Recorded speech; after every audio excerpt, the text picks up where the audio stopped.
नमस्कार मित्रों, INIFS के मॉड्यूल बी के मेमोरी मास्टरी सीरीज में आपका स्वागत है। दोस्तों, मॉड्यूल बी में जितने भी महत्वपूर्ण टॉपिक है सबको कीवर्ड के माध्यम से समझाया जाएगा और मेमोरी टिप्स भी आपको प्रोवाइड किए जाएंगे। इससे पहले मैंने आपके लिए मॉड्यूल ए का सेम सीरीज लाया था, जिसका लिंक आपको इस वीडियो के डिस्क्रिप्शन सेक्शन में मिल जाएगा। चलिए दोस्तों, शुरुआत करते हैं अपने सेशन को पहले कंसेप्ट के साथ। पहला कंसेप्ट है दोस्तों इकोनॉमिक्स वर्ड। तो आपको पता होगा दोस्तों कि इकोनॉमिक्स का मतलब क्या होता है। इस इकोनॉमिक्स का मतलब होता है, यहाँ पे देखिए लिखा गया है, प्रोडक्शन एंड डिस्ट्रीब्यूशन।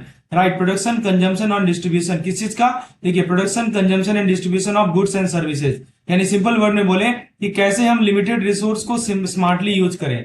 तो कीवर्ड याद रखिएगा, मैनेज स्कार्सिटी स्मार्टली। ये होता है इकोनॉमिक्स। दोस्तों, इकोनॉमिक्स वर्ड ग्रीक वर्ड से आया है जिसका नाम है ओकियोनोमिया।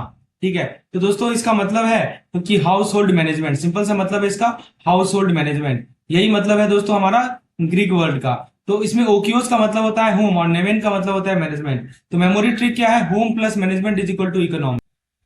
फ्रेंड्स, नेक्स्ट जो पॉइंट है हमारा इकोनॉमिक्स का कोर आइडिया। कोर आइडिया क्या है? स्कार्सिटी और चॉइसेस। यानी जब रिसोर्स कम होते हैं तब हमें चॉइसेस करनी पड़ती हैं। तो याद रखिएगा, वर्ड याद रखिएगा, स्कार्सिटी ड्राइव चॉइसेस। फिर अगला हमारा नेक्स्ट पॉइंट है इकोनॉमिक्स के तीन मेजर डेफिनेशन है। आप देख सकते हैं, वेल्थ डेफिनेशन, वेलफेयर डेफिनेशन और स्कार्सिटी डेफिनेशन। तो एडम स्मिथ ने वेल्थ डेफिनेशन दिया था, मार्शल ने वेलफेयर डेफिनेशन दिया था, रॉबिन्स ने स्कार्सिटी और दोस्तों अल्टरनेटिव का डेफिनेशन दिया था। तो ऐसे याद रखिए, वेल्थ से वेलफेयर, वेलफेयर से स्कार्सिटी, एडम स्मिथ, मार्शल और रॉबिन्स। फिर दोस्तों एक बार जल्दी से रिवाइज कर लेते हैं। पहले मैंने आपको बताया कि इकोनॉमिक्स का मतलब प्रोडक्शन, कंजम्पशन और डिस्ट्रीब्यूशन, तीन चीजें होती हैं। फिर मैंने बताया आपको कि इसका ओरिजिन है ओकियोनोमिया से।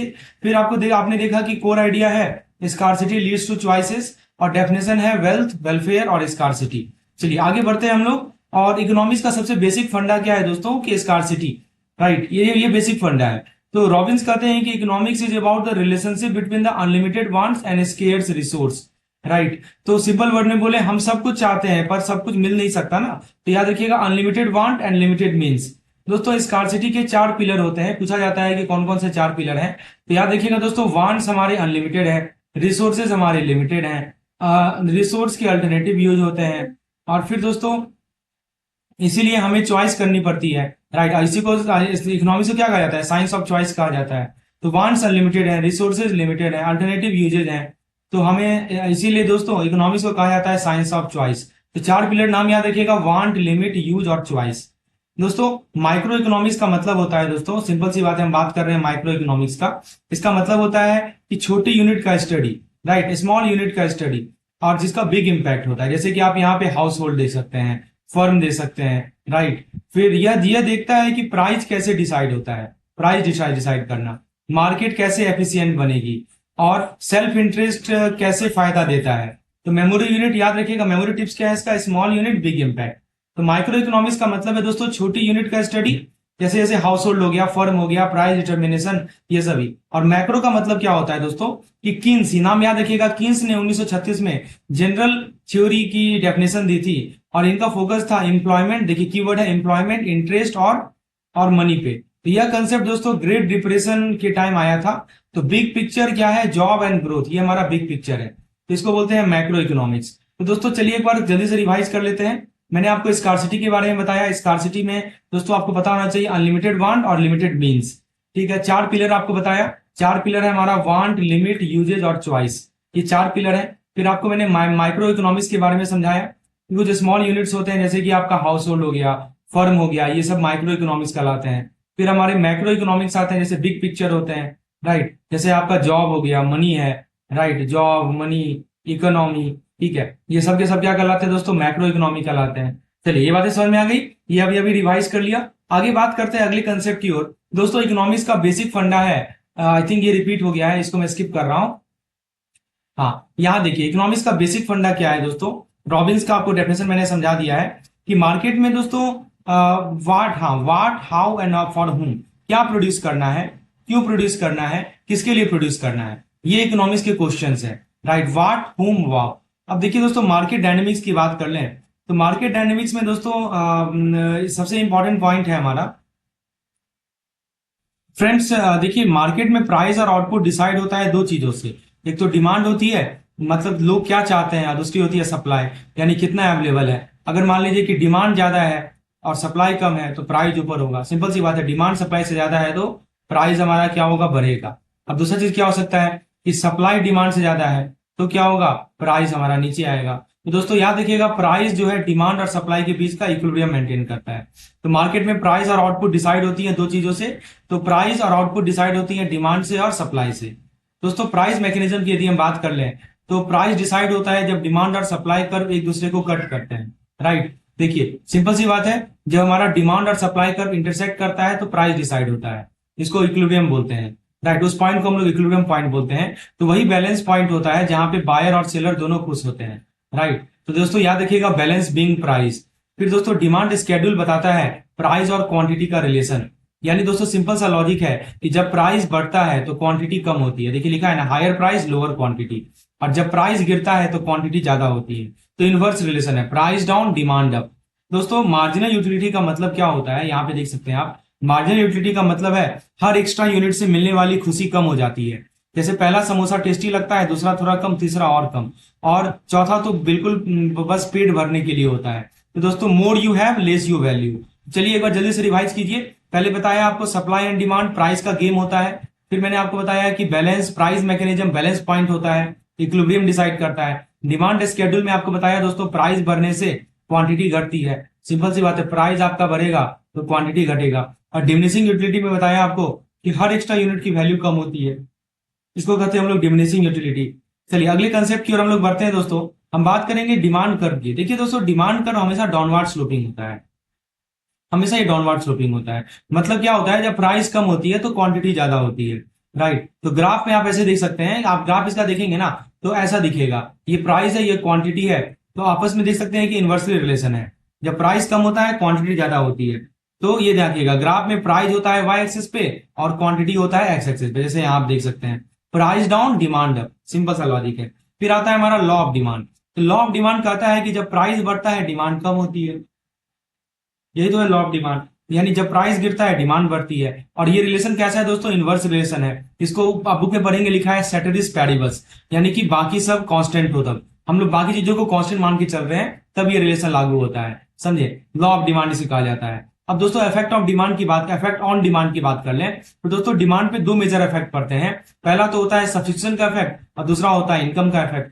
तो दोस्तों सब्स्टिट्यूशन इफेक्ट क्या होता है, सब्स्टिट्यूशन इफेक्ट ये कहता है कि जब प्राइस आपका बढ़ेगा तो लोग सस्ता सबसे लोग चीपर गुड को सब्स्टिट्यूट करते हैं, right. People choose the people substitute the cheaper goods. और इनकम इफेक्ट क्या कहता है, सब तो सब्स्टिट्यूशन इफेक्ट समझ में आया ना। ये सिंपल कहता है कि प्राइस बढ़ता है तो लोग सस्ता सब्स्टिट्यूट को चूज करते हैं। और इनकम इफेक्ट करता है कि प्राइस बढ़ने से रियल इनकम कम हो जाती है तो डिमांड गिरती है, ठीक है। तो देखिए ये इनकम इफेक्ट क्या करता है कि प्राइस बढ़ता है ना तो हमारा जो रियल इनकम है वो कम हो जाती है, तो डिमांड जो है वो क्या हो जाती है, गिर जाती है। तो पहला सब्स्टिट्यूशन बोलता है कि प्राइस बढ़ता है तो लोग सब्स्टिट्यूशन की तरफ भागते हैं, तो इसको कहा जाता है स्विच एंड श्रिंक, समझे। तो याद रखिएगा दो चीजें इफेक्ट होती है डिमांड पे, एक तो सब्स्टिट्यूशन, दूसरा इनकम इफेक्ट। दोस्तों आगे हम बात कर ले मार्केट डिमांड क्या होता है। यानी दोस्तों आप क्या कीजिए, जितने भी इंडिविजुअल डिमांड है सबको जोड़ दीजिए तो आपको मिल जाएगा मार्केट डिमांड, ठीक है। तो हर प्राइस पे कितनी क्वांटिटी सब लोग मिलकर डिमांड करते हैं, समझिए। तो हर प्राइस पे दोस्तों कितनी क्वांटिटी सब लोग मिलकर डिमांड करते हैं, वही तो बताता है मार्केट डिमांड कर्व। कौन बताता है दोस्तों, मार्केट डिमांड कर्व बताता है। और यह भी लॉ ऑफ डिमांड को फॉलो करते हैं। तो दोस्तों याद रखिएगा, इंडिविजुअल से बनता है हमारा मार्केट कर्व। आप सभी इंडिविजुअल कर्व को जोड़ देंगे तो आपको मार्केट डिमांड कर्व मिल जाएगा। दोस्तों आपके साथ जो मैं कंटेंट शेयर कर रहा हूं ये हमारे कैप्सूल कोर्स का पार्ट है, जिसका विशेष जानकारी के लिए मुझे आप व्हाट्सएप कर सकते हैं इस नंबर पे, या दोस्तों डिस्क्रिप्शन सेक्शन में जाइए, वहां पे मैंने कोर्स का लिंक दे रखा है। तो हम आगे बात करते हैं। मार्जिनल यूटिलिटी का मतलब मैंने आपको बता ही दिया, तो रिपीट करने का कोई मतलब ही नहीं है। चलिए जल्दी से रिवाइज कीजिए। डिमांड कर्व पहले मैंने आपको बताया, डिमांड कर्व का सिंपल सा मतलब है प्राइस ऊपर जाएगा क्वांटिटी नीचे आएगा। लॉ ऑफ डिमांड यही कहता है, इनवर्स रिलेशन को बताता है। इफेक्ट दोस्तों डिमांड पे इफेक्ट होता है सब्स्टिट्यूशन का और इनकम का, पूछा जाता है, ठीक है। सब्स्टिट्यूशन और इनकम का इफेक्ट होता है। फिर मार्केट डिमांड जो होता है, इंडिविजुअल डिमांड का टोटल कर लीजिए तो आपको मार्केट डिमांड कर्व मिल जाएगा। और डिमिनिशिंग यूटिलिटी कहता है कि एक्स्ट्रा यूनिट से आपको लेस सेटिस्फेक्शन मिलती है। चलिए आगे बात करते हैं अगले कंसेप्ट की ओर। दोस्तों हम समझेंगे कि डिमांड बढ़ती या घटती क्यों है। जरा देखिए, डिटरमिनिस्टिक ऑफ डिमांड की बात कर ले तो दोस्तों डिमांड सिर्फ प्राइस से नहीं बदलती, कुछ और फैक्टर भी होते हैं। पूछा जाएगा कौन कौन से फैक्टर होते हैं। देखिए इनकम है, फिर देखिए इनकम हो गया, पॉपुलेशन का साइज हो गया, सब्स्टिट्यूट क्या है, टेस्ट क्या है, स्पेशल फैक्टर्स होते हैं। इसको याद रखने के लिए आप IPRTS याद रख सकते हैं, income, population, related goods, taste and special. तो दोस्तों ये सभी फैक्टर जो होते हैं डिमांड पे, ये कुछ और फैक्टर भी इफेक्ट करते हैं, यानी कहा जाता है इनको डिटर्मिनेंट्स ऑफ डिमांड। देखिए लिखा है ना, डिटर्मिनेंट्स ऑफ डिमांड, क्या क्या लिखा नाम आपको, income, population, substitute, taste, special factor. अब दोस्तों यहाँ पे आप देखेंगे कि स्पेशल सब्स्टिट्यूट इफेक्ट क्या होता है। अगर मान लीजिए किसी सब्स्टिट्यूट का प्राइस कम हो जाए, यदि मान लीजिए किसी सब्स्टिट्यूट का प्राइस कम हो जाता है, तो जैसे मान लीजिए ओट मिल, मैं एग्जांपल के तौर पर लेता हूं आपका ओट मिल। मान लीजिए कि ओट मिल जो है वो सस्ता हो जाता है, तो एप्पल की डिमांड घट घट सकती है, समझे ना। तो यही होता है कि डिमांड फॉर ओरिजिनल घट जाती है। जैसे एप्पल और ओट मिल को आप ले सकते हैं, तो लोग हमेशा सस्ता अल्टरनेटिव चूज करते हैं। याद रखिएगा, चीपर अल्टरनेटिव ऑलवेज विंस, इसको कहते हैं हम लोग सब्स्टिट्यूट इफेक्ट। दूसरा होता है टेस्ट एंड प्रेफरेंस। दोस्तों demand culture, fashion, religion, tradition से भी बदलती है। जैसे दिवाली पे मिठाई की डिमांड बढ़ जाती है, दोस्तों कहा जाता है कल्चर शेप कंजम्पशन। फिर हमारा स्पेशल इन्फ्लुएंस आता है, वेदर और फ्यूचर एक्सपेक्टेशन भी डिमांड को अफेक्ट करते हैं। कैसे, तो जैसे मान लीजिए कि बारिश में छतरी की डिमांड बढ़ जाती है, तो जैसे आप देख सकते हैं ना, rainy days raise demand for umbrella. फिर दोस्तों एक बात आती है शिफ्ट इन डिमांड पर। क्या मतलब होता है कि मान लीजिए कि प्राइस हमारा अनचेंज है, प्राइस हमारा सेम है, समझे। अगर मान लीजिए कि प्राइस हमारा सेम है पर इनकम बढ़ जाए, प्राइस सेम है इनकम बढ़ जाए, तो डिमांड क्या हो जाती है, वो भी बढ़ती है, समझे। इसी डिमांड, इससे क्या होता है कि जो हमारा डिमांड कर्व रहता है ना, जैसे ये है, तो ये राइट वार्ड शिफ्ट हो जाता है।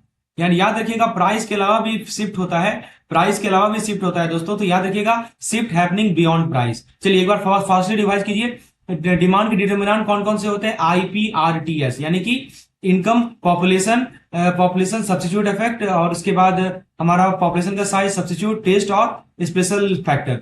फिर आपको मैंने बताया सब्स्टिट्यूट इफेक्ट का मतलब चीपर गुड्स, लोग चीपर गुड की तरफ स्विच करते हैं। टेस्ट एंड प्रेफरेंस में कल्चर मैटर करता है। स्पेशल इन्फ्लुएंस में वेदर का आता है, एक्सपेक्टेशन का आता है। फिर मैंने आपको शिफ्ट इन डिमांड पर बताया, मतलब कि डिमांड किसी और प्राइस के अलावा किसी और फैक्टर से इन्फ्लुएंस होता है, तो हमारा डिमांड कर्व हमेशा राइट वार्ड शिफ्ट होता है, समझे। याद रखिएगा लेफ्ट वार्ड राइट वार्ड दोनों हो सकता है, बढ़ता है घटता है उस पर डिपेंड करता है। यदि बढ़ेगा तो राइट वार्ड होगा, घटेगा तो लेफ्ट वार्ड होगा। तो दोस्तों देखिए डिमांड कर्व सिर्फ प्राइस से नहीं बल्कि नॉन प्राइस फैक्टर से भी शिफ्ट होता है। जैसे मान लीजिए कि आपका इनकम बढ़ गया, तो इनकम जब बढ़ जाएगा ना, तो डिमांड क्या हो जाती है, डिमांड भी बढ़ जाती है, चाहे प्राइस सेम रहे तो कर्व कैसे शिफ्ट करेगा, कर्व राइट शिफ्ट करेगा। देखिए लिखा है इनकम बढ़ा, डिमांड बढ़ा, ठीक है, सेम प्राइस पे सेम है, तो कर्व राइट वार्ड शिफ्ट करेगा। इसी को तो शिफ्टिंग बोलते हैं, समझे।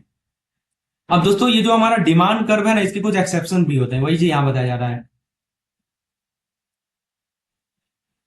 देखिए लिखा है इन्होंने एक्सेप्शन टू डिमांड। तो पहला एक्सेप्शन क्या है दोस्तों, वेवलेंट गुड। वेवलेंट गुड का मतलब क्या होता है दोस्तों, कुछ लग्जरी आइटम होते हैं जो प्राइस बढ़ने पर डिमांड बढ़ती है। वैसे क्या होती है, प्राइस बढ़ने पर डिमांड घटती है, लेकिन जो लग्जरी आइटम होते हैं दोस्तों, उसके लिए डिमांड बढ़ती है जब प्राइस बढ़ती है तो, ठीक है। जैसे यहाँ लिखा है ना, लग्जरी आइटम के लिए प्राइस बढ़ेगी तो डिमांड भी बढ़ेगी।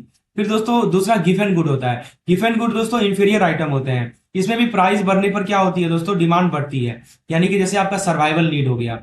और तीसरा जो हमारा एग्जांपल है वो नेसेसिटीज है, यानी डिमांड कांस्टेंट रहती है चाहे प्राइस बढ़े या प्राइस गिरे, ठीक है। तो यहाँ पे क्या रहेगा, डिमांड हमारा क्या रहेगा, कांस्टेंट रहेगा चाहे प्राइस बढ़े या प्राइस गिरे। इसको हम लोग बोलते हैं दोस्तों नेसेसिटीज। तो याद रखिएगा वेवलेंट को याद रखिएगा कीवर्ड स्टेटस से, और गिफन को याद रखिएगा सर्वाइवल से। सर्वाइवल यानी कि इंफीरियर गुड्स होते हैं, इंफीरियर आइटम्स होते हैं, प्राइस बढ़ने पर भी डिमांड बढ़ती है, ठीक है। आप पोटैटो का एग्जाम्पल ले सकते हैं। दोस्तों बात करें इनकम इफेक्ट की, तो दोस्तों अगर इनकम हमारा बढ़ जाता है तो लोग ज्यादा खरीदते हैं, एवन ही प्राइस बढ़ गया हो। और अगर इनकम कम हो जाए तो लोग परचेज पोस्टपोन कर देते हैं। तो इसीलिए कहा जाता है कि इनकम ओवरराइड प्राइसेज। और दोस्तों सप्लाई शेड्यूल की बात कर लें, तो दोस्तों सप्लाई का सिंपल सा लॉजिक है। सप्लाई का लॉजिक क्या कहता है कि जब प्राइस बढ़ रहा है, ठीक है, तो सप्लायर ज्यादा सप्लाई करेंगे, राइट। सप्लाई ज्यादा सप्लाई करते हैं, और जब प्राइस घटता है तो सप्लाई कम होती है, सिंपल सी बात है। तो इसका जब आप ग्राफ देखेंगे ना दोस्तों, तो यहाँ पे यदि आप क्वांटिटी सप्लाई सॉरी प्राइस लिखें और यहाँ पे आप क्वांटिटी सप्लाई लिखें, तो ऐसा ग्राफ होता है लीनियर और पॉजिटिव स्लोप होता है। मतलब कि ये बढ़ रहा है तो ये भी बढ़ रहा है, प्राइस बढ़ रहा है, ठीक है। और दोस्तों अभी मैंने बताया प्राइस बढ़ेगा, सप्लायर ज्यादा सप्लाई करेंगे, क्यूएस बढ़ेगा, और प्राइस घटेगा तो क्यूएस भी घटेगा। चलिए एक बार जल्दी से रिवाइज करते हैं की पॉइंट्स को। पहले मैंने आपको शिफ्ट के बारे में बताया, तो शिफ्ट में बताया कि इनकम या दूसरे फैक्टर के कारण जब भी हमारा डिमांड बदलता है तो उसको शिफ्टिंग कहा जाता है। और कर्व शिफ्ट हो जाती है, राइट या लेफ्ट शिफ्ट होती है, डिपेंड करता है कि डिमांड बढ़ रहा है या डिमांड घट रहा है। फिर मैंने आपको एक्सेप्शन बताया, वेवलेन को स्टेटस से जोड़िएगा, गिफन को सर्वाइवल से जोड़िएगा, और हमारा कुछ नेसेसिटीज होते हैं। फिर मैंने आपको इनकम इफेक्ट बताया कि इनकम चेंज होगा तो डिमांड भी बदलता है, इनकम बढ़ता है तो डिमांड बढ़ता है, इनकम घटता है तो डिमांड घटता है। फिर हमने आपको सप्लाई स्केड्यूल बताया कि दोस्तों प्राइस बढ़ती है तो सप्लाई भी बढ़ती है, यही होता है हमारा सप्लाई स्केड्यूल। आगे बात करते हैं हम लोग सप्लाई कर्व की। दोस्तों सप्लाई कर्व होता है अपवर्ड स्लोपिंग, पहले मैंने आपको फिगर में भी दिखा दिया है, राइट। मतलब जब प्राइस बढ़ता है तो क्वांटिटी सप्लाई भी बढ़ती है। तो ग्राफ में आप देखेंगे ना, ये पार्टिकुलर ग्राफ देखिए ना, यहाँ पे ये जो ग्राफ है इसमें जो हमारा प्राइस है वो वाई एक्सिस पे है, और जो क्यूएस है, क्यूएस यानी कि क्वांटिटी सप्लाइड, वो एक्स एक्सिस पे होता है, समझे। तो प्राइस ऊपर जाएगा तो सप्लाई भी ऊपर जाएगा, सिंपल सा लॉजिक है। फिर दोस्तों बात कर ले हम लोग सप्लाई स्केड्यूल की। दोस्तों सप्लाई स्केड्यूल का मतलब क्या होता है, जरा समझने का प्रयास कीजिएगा। Please try to understand the supply schedule. Simple सी बात है, ये बताता है कि मार्केट प्राइस और क्वांटिटी सप्लाई का क्या रिलेशन है, दो चीज के बीच के रिलेशन बताता है, एक तो मार्केट प्राइस का और एक क्वांटिटी सप्लाई का। ठीक है, सिंपल सा लॉजिक है, ज्यादा पैसा मिलेगा तो ज्यादा माल बनेगा, है ना। तो हायर प्राइस हायर सप्लाई, ज्यादा पैसा मिलेगा तो ज्यादा माल बनेगा। मेमोरी टिप याद रखिएगा, हायर प्राइस हायर सप्लाई। दोस्तों सप्लाई डिपेंड करती है कुछ इंपॉर्टेंट चीजों पे, कौन कौन सी चीजें हैं, जैसे production cost, input price, technology, government policy. याद रखिएगा, पूछा जाता है इनमें से कौन सा फैक्टर सप्लाई को अफेक्ट नहीं करता, तो कौन सा करता है जी, production cost, input price, technology और गवर्नमेंट पॉलिसी करता है। तो दोस्तों याद रखिएगा, कॉस्ट जब घटता है तो सप्लाई बढ़ता है, और अगर कॉस्ट कम हो जाए तो सप्लाई क्या हो जाती है, बढ़ जाती है। प्राइस बढ़ेगा तो सप्लाई बढ़ेगा, और कॉस्ट बढ़ेगा तो सप्लाई घटेगा। फिर दोस्तों बात करें प्रोड्यूसर की मोटिव की, तो प्रोड्यूसर कोई चैरिटी नहीं करता, उसका मेन मोटिव होता है प्रॉफिट, राइट। प्रोड्यूसर जो सप्लाई करता है प्रॉफिट के पर्पज से। अगर मान लीजिए कॉस्ट कम हो जाए, प्राइस ज्यादा मिले, तो सप्लाई डेफिनेटली बढ़ेगी, लिखा है ना, तो low cost high price more supply. तो दोस्तों याद रखिएगा keyword profit drive production, profit drive production. जल्दी से रिवाइज कीजिए, पहले मैंने क्या बताया, सप्लाई कर्व के बारे में बताया। सप्लाई कर्व के बारे में क्या बताया दोस्तों, कि देखिए प्राइस बढ़ता है तो क्वांटिटी हमारी, देखिए यहां बताया जा रहा है, प्राइस बढ़ेगा तो क्वांटिटी क्या होगी, बढ़ेगी, यही होता है सप्लाई कर्व। सप्लाई स्केड्यूल बताया दोस्तों, ये बताता है कि प्राइस और क्वांटिटी का रिलेशन कैसा है। तो फोर्सेस में याद रखेंगे दोस्तों, कॉस्ट, टेक्नोलॉजी और पॉलिसी, और मोटिव क्या है, प्रॉफिट। प्रॉफिट हमारा मेन मोटिव है, प्रॉफिट की होता है। चलिए आगे अगले कंसेप्ट की ओर बढ़ते हैं। तो आपको मैंने फैक्टर बता दिया सप्लाई के प्रति, कॉस्ट, टेक्नोलॉजी सब फैक्टर्स है। अब हम समझेंगे कि सप्लाई के पीछे छुपी असली ताकत क्या है। देखिए ये सभी इनपुट की पॉइंट्स हैं, input price, technology, related goods, government policies, related goods, weather expectation. अगर कॉस्ट कम हो जाए तो सप्लाई बढ़ जाती है।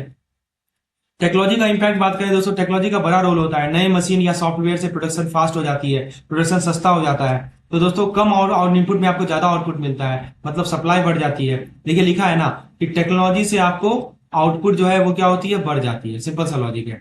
फिर दोस्तों गवर्नमेंट के टैक्सेस, रूल्स, ट्रेड पॉलिसीज और वेदर जैसे सीजनल फैक्टर भी सप्लाई को अफेक्ट करते हैं। टैक्सेस, रेगुलेशन, ट्रेड पॉलिसी, ये सब के सब अफेक्ट करते हैं हमारे सप्लाई को। तो मेमोरी याद रखिएगा, मेमोरी बेस्ड याद रखिएगा, policy and weather also matter.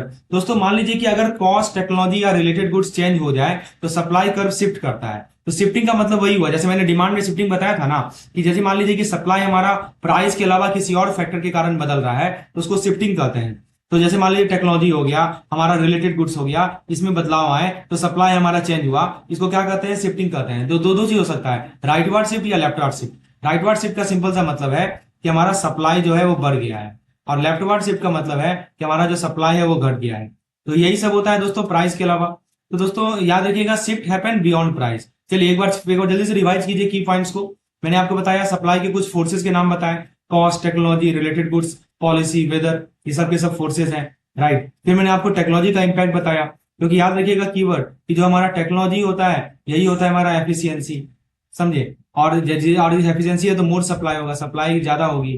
फिर मैंने आपको बताया कि गवर्नमेंट और वेदर ये भी एक इंपॉर्टेंट फैक्टर है, जैसे सीजनल और पॉलिसी इंपैक्ट डालते हैं। फिर दोस्तों हमने देखा कि शिफ्ट इन सप्लाई कर्व के कारण क्या होगा, कि शिफ्ट जब भी होता है supply curve non price factor के कारण होता है, तो कर्व हमारी शिफ्ट हो जाती है। समझ में आया दोस्तों। चलिए ये चारों पॉइंट को हमने अभी क्लियर किए। आगे बात करते हैं दोस्तों, सप्लाई कर्व सिर्फ प्राइस से नहीं बल्कि नॉन प्राइस फैक्टर से भी अफेक्टेड होते हैं। जैसे कि आपने देखा कॉस्ट कम हो जाएगा, टेक्नोलॉजी बढ़ जाएगा, या पॉलिसी हमारा चेंज हो जाए, समझे, तो ये सब के सब सप्लाई हमारा बढ़ जाता है। फैक्टर्स इंक्रीजिंग सप्लाई, तो कॉस्ट का घटना, टेक्नोलॉजी का बढ़ना, पॉलिसी का घटना, राइट। कॉस्ट घटेगा प्रोडक्शन सस्ता होगा, टेक्नोलॉजी बढ़ेगा तो आउटपुट एफिशिएंट होगा, और पॉलिसी यदि कम होगी तो कम टैक्सेस लगेगी, कम रूल लगेगी, तो फिर सप्लाई भी ज्यादा होगी, समझे।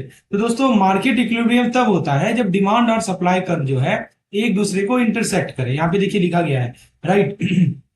एक दूसरे को जब कट करते हैं तो उस पॉइंट पे दोस्तों क्या होता है कि प्राइस हमारा स्टेबल होता है, ना बायर ज्यादा दे रहा है ना सेलर कम ले रहा है, याद रखिएगा बैलेंस पॉइंट पे नो प्राइस चेंज होता है। इक्विलिब्रियम का मतलब मैंने आपको पहले ही बताया, इक्विलिब्रियम का मतलब ही होता है स्टेबिलिटी, समझे। तो मतलब quantity demanded is equal to quantity supply, यानी QD is equal to QS, इसी को हम लोग इक्विलिब्रियम बोलते हैं, QD is equal to QS. इस पॉइंट पे प्राइस चेंज करने की कोई जरूरत ही नहीं होती है, क्योंकि डिमांड और सप्लाई बराबर होता है, स्टेबिलिटी के बराबर होता है। चलिए एक बार क्विकली रिवाइज कीजिए। मैंने आपको सप्लाई कर्व शिफ्टिंग के बारे में बताया कि मान लीजिए कि कुछ नॉन प्राइस फैक्टर है जिसके कारण हमारा सप्लाई कर्व शिफ्ट होता है। फैक्टर क्या क्या हो सकते हैं, कॉस्ट हो सकता है, टेक हो सकते हैं, या पॉलिसीज हो सकती है। मार्केट इक्विलिब्रियम का मतलब कि डिमांड और सप्लाई एक दूसरे को मीट कर रहा हो, टच कर रहा हो। इक्विलिब्रियम का मतलब एक स्टेबल प्राइस होता है, कोई चेंज नहीं, रिक्वायरमेंट नहीं होती है। नेक्स्ट पॉइंट है हमारा दोस्तों, मार्केट इक्विलिब्रियम का मतलब क्या होता है दोस्तों। मार्केट इक्विलिब्रियम तब होता है जब क्वांटिटी डिमांडेड और क्वांटिटी सप्लाई जो है बराबर होती है, राइट। तो इस पॉइंट पे प्राइस हमारा स्टेबल रहेगा, कोई प्रेशर नहीं होता प्राइस को बढ़ाने या घटाने का, ठीक है। तो यहाँ पे क्या होता है दोस्तों, हमारी स्टेबिलिटी बनी रहती है, मतलब कोई प्रेशर नहीं होता है कि हमें प्राइस बढ़ाना है या प्राइस घटाना है, ऐसा कोई प्रेशर नहीं होता। तो कीवर्ड याद रखिएगा, बैलेंस का मतलब होता है स्टेबिलिटी, समझे। तो दोस्तों याद रखिएगा कीवर्ड, मार्केट इक्विलिब्रियम का मीनिंग आपने समझा। फिर बात आती है हमारी इक्विलिब्रियम प्राइस की।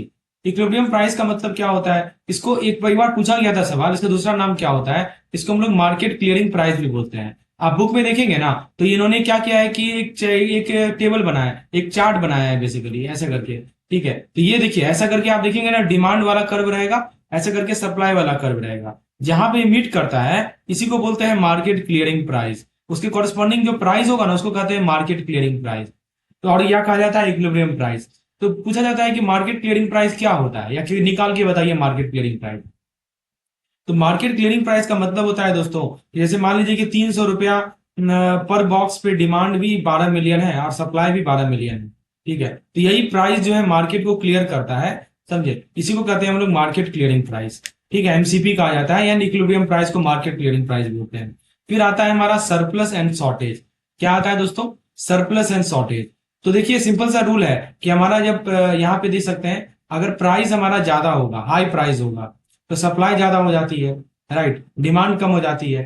देखिए सिंपल सा लॉजिक है कि प्राइस ज्यादा होगा तो सप्लाई ज्यादा हो जाता है, और सप्लाई ज्यादा होता है तो डिमांड कम हो जाती है और प्राइस गिरता है। अच्छा, और इससे क्या होता है कि सरप्लस हो जाता है।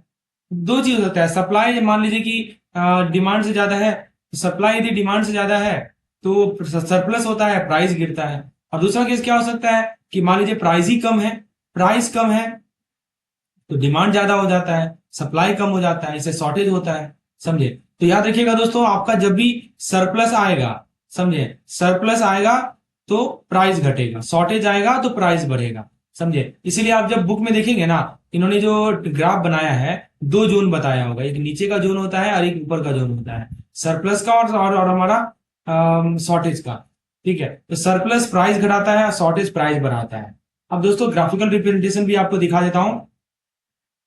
तो ग्राफ में डाउनवर्ड कर्व होता है, डाउनवर्ड स्लोपिंग होता है डिमांड कर्व, और सप्लाई कर्व अपवर्ड स्लोपिंग होता है। दोनों कर्व जहां पे इंटरसेक्ट करते हैं वो हमारा इक्विलिब्रियम पॉइंट होता है, और उसको हम लोग बोलते हैं मार्केट पीस। इंटरसेक्शन को ही बोलते हैं मार्केट पीस, समझे। और वही चीज यहाँ पे दिखाई दे दोस्तों, इसमें केस स्टडी आता है, और केस स्टडी का मैंने आपको सेपरेट वीडियो बना दिया है। देखिए सरप्लस का क्या मतलब होता है, कि सरप्लस का मतलब ये होता है कि हमारा सप्लाई ज्यादा है, समझे। जैसे मान लीजिए कि सरप्लस तब होता है जब हमारा प्राइस ज्यादा होता है। जैसे मान लीजिए 5 रुपया, 500 रुपया एक बॉक्स का दाम है, ठीक है।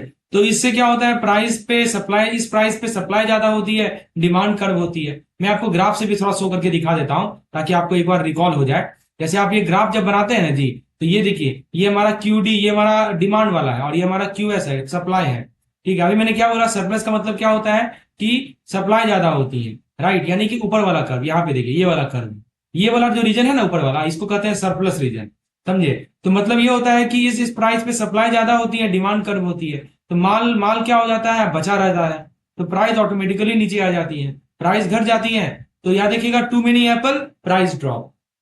और जो नीचे वाला पोर्शन है, ये वाला जो रीजन है, इसको शॉर्टेज वाला रीजन कहते हैं। यहाँ पे डिमांड ज्यादा है, सप्लाई कम है, ठीक है। तो क्या होती है, प्राइस बढ़ती है, समझे। तो इक्विलिब्रियम होता है डिमांड और सप्लाई इक्वल हो जाए, जो इंटरसेक्शन पॉइंट है, समझे। तो डिमांड और सप्लाई, जैसे मान लीजिए कि 300 रुपया पर बॉक्स है, तो डिमांड भी 12 मिलियन यूनिट रहेगा, सप्लाई भी 12 मिलियन रहेगा। इसी को बोलते हैं हम लोग इक्विलिब्रियम पॉइंट, समझे। तो एक होता है हमारा लॉ ऑफ एडजस्टमेंट, क्या बोलते हैं इसको, लॉ ऑफ एडजस्टमेंट कहते हैं।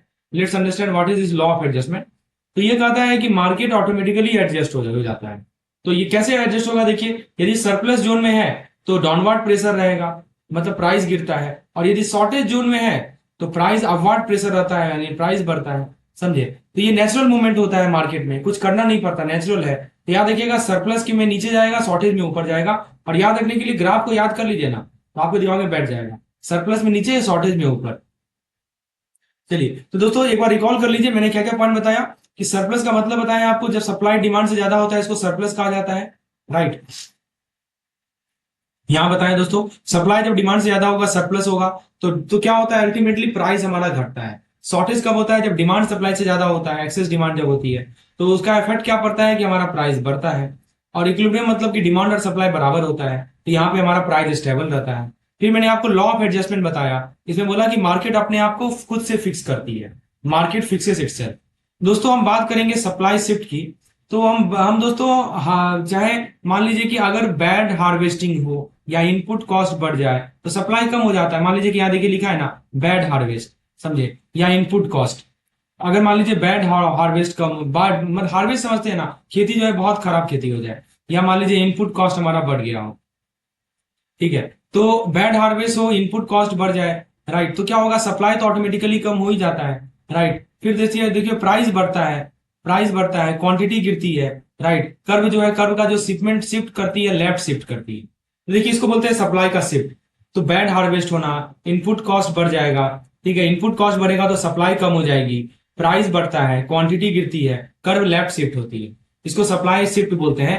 और डिमांड शिफ्ट का मतलब क्या हुआ, मान लीजिए इनकम बढ़ गया, इनकम बढ़ेगा तो लोग ज्यादा खरीदेंगे, डिमांड बढ़ती है, डिमांड बढ़ेगी तो प्राइस भी बढ़ेगी, क्वांटिटी भी बढ़ेगी, ठीक है। तो कर्व का शिफ्टिंग कैसा होगा, राइट वार्ड शिफ्टिंग होगा, देखिए राइट शिफ्ट हो जाएगा कर्व, समझे, क्योंकि डिमांड, सिंपल सी बात है, डिमांड बढ़ने से जब प्राइस बढ़ रहा है तो राइट वार्ड शिफ्ट होता है, और सप्लाई घटने से प्राइस बढ़ रहा है तो हमारा लेफ्ट वार्ड शिफ्ट होता है। दो शिफ्टिंग को हम लोग ध्यान में रखेंगे दोस्तों। जब डिमांड या सप्लाई शिफ्ट होती है तो दोनों कर्व का इंटरसेक्शन पॉइंट भी चेंज होता है, ऑब्वियसली इंटरसेक्शन पॉइंट भी चेंज होगा। अब जो है नया इंटरसेक्शन पॉइंट बनेगा, ठीक है, दोनों कर्व का इंटरसेक्शन पॉइंट भी चेंज होगा, इससे नया प्राइस, नई क्वांटिटी डिसाइड होती है। तो याद रखिएगा दोस्तों कि हमारा जो शिफ्ट होता है वो क्या करता है, बैलेंस पॉइंट को मूव करता है। तो जो शिफ्ट है, it moves the balance point, समझे, ये ध्यान रखना है दोस्तों। अभी हमने जो आपको बताया डिमांड सप्लाई एनालिसिस के बारे में बताया, एक बहुत ही पावरफुल टूल है। तो एक बार क्विकली रिकैप कर लीजिए। सप्लाई शिफ्ट का मतलब ये हुआ कि कॉस्ट हमारा बढ़ रहा है, सप्लाई हमारा घट रहा है, तो अल्टीमेटली प्राइस हमारा बढ़ रहा है। डिमांड शिफ्ट का मतलब यह हुआ कि इनकम बढ़ रहा है, शिफ्टिंग में दोनों तरफ शिफ्टिंग हो सकता है, राइट वार्ड भी लेफ्ट वार्ड भी। जैसे इनकम मान लीजिए बढ़ गया, डिमांड बढ़ गया, तो राइट वार्ड शिफ्ट हो गया। न्यू इक्विलिब्रियम पॉइंट के कारण क्या होगा कि हमारा कर्व शिफ्टेड हो जाएगा, नया बैलेंस बनेगा, ठीक है। ये सब बातें हमें ध्यान में रखनी है। जो हमारा नेक्स्ट कंसेप्ट है दोस्तों वो है इनकम बढ़ जाए। देखिए यहाँ पे देखिएगा दोस्तों, आई थिंक ये हमने डिस्कस कर लिया, इसको मैं स्किप कर रहा हूँ, ये इतना इंपॉर्टेंट है नहीं। चलिए अब हम लोग दोस्तों फंक्शन ऑफ मनी पे डायरेक्टली आते हैं। दोस्तों देखिए यहाँ पे बात करते हैं हम लोग फंक्शन ऑफ मनी की। तो चार की रोल्स हैं, राइट, मनी के चार इंपॉर्टेंट रोल है। पहला तो ये मीडियम ऑफ एक्सचेंज होता है, दूसरा मेजर ऑफ वैल्यू होता है, तीसरा स्टोरेज ऑफ वैल्यू होता है, और चौथा दोस्तों डेफर्ड पेमेंट का स्टैंडर्ड होता है। मतलब दोस्तों हम पेमेंट अभी नहीं करके रुक रुक के करेंगे, यही तो होता है डेफर्ड पेमेंट। तो ये चार फंक्शन पूछा जाता है, इनमें से कौन सा फंक्शन नहीं है, ऐसा करके सवाल आता है। तो दोस्तों याद रखेंगे हम लोग medium of exchange, measure of value, store of value, standard for deferred payment, ठीक है। इसको इसको ये चार फंक्शन है, प्लीज रिमेंबर इट। तो दोस्तों चार पिलर है हमारा एक्सचेंज, देखिए लिखा गया है, what are the four pillars, four pillars are exchange, measure, store and standards, these are the four major pillars. चलिए आगे बात करते हैं दोस्तों। ये टाइम, यहाँ पे देखिए medium of exchange. Medium of exchange का मतलब क्या हुआ कि जो गुड्स एंड सर्विसेज है उसका प्राइसिंग होता है, उसको पैसा के माध्यम से आप एक्सचेंज कर सकते हैं। दूसरा है मनी सप्लाई। तो दोस्तों मनी सप्लाई का मतलब ये होता है कि हमारे अर्थव्यवस्था में कितना पैसा है एक साइड पे एक पार्टिकुलर टाइम पे। तो ये मनी सप्लाई हमारे प्राइस को, जीडीपी साइकिल को इस पे प्रभावित करते हैं। अब दोस्तों मेजर ऑफ मनी की बात कर लें, तो यहाँ पे देखिए दोस्तों कुछ मेजर ऑफ मनी बताए जा रहे हैं यहाँ पे। जैसे कि आप देखिए M0, M1, M2, M3, M4, ठीक है, ये सब हमारे मनी मेजरमेंट के कंसेप्ट आते हैं। तो यदि हम M1 की बात कर लें, M1 निकालने का क्या फंडा है कि जो करेंसी विद पब्लिक है प्लस डिमांड डिपॉजिट है, ये हमारा M1 होता है, ठीक है। M2 कैसे निकालेंगे, तो जो हमारा M1 है उसमें पोस्ट ऑफिस का सेविंग डिपॉजिट जोड़ दीजिए तो आपको M2 मिल जाएगा, समझे। M3 कैसे निकालेंगे, M1 में आप टाइम डिपॉजिट जोड़ दीजिए तो आपको M3 मिल जाएगा। M4 कैसे निकालेंगे, M3 में सारे पोस्ट ऑफिस डिपॉजिट जोड़ दीजिए तो आपको M4 मिल जाएगा। M0 होता है हमारा रिजर्व मनी। तो ये हमारे 4-5 मनी के कंसेप्ट होते हैं, M0, M1, M2, M3, M4। M0 हमारा कहलाता है रिजर्व मनी। M1 निकालने के लिए currency with public plus demand deposit. M2 निकालने के लिए M1 plus post office saving deposit. M3 निकालने के लिए M1 प्लस टाइम डिपॉजिट। बस देखिए यहां भी देख रहे हैं ना आप, यहाँ भी M1 है, यहाँ भी M1 है, राइट। तो इसका नाम भी याद रखिएगा दोस्तों, M3 ये M1 जो है नैरो मनी, ब्रॉड मनी, ठीक है, टाइम मनी, ये सब चीज आपको भी ध्यान रखना है। तो ये देखना है हमें। तो आप देख सकते हैं कि M0 से M4 जो है हमारा लिक्विडिटी का लेयर बढ़ रहा है। सबसे ज्यादा लिक्विड कौन सा है दोस्तों, सबसे ज्यादा लिक्विड हमारा M1 है, राइट। उसके बाद लिक्विडिटी घटती है।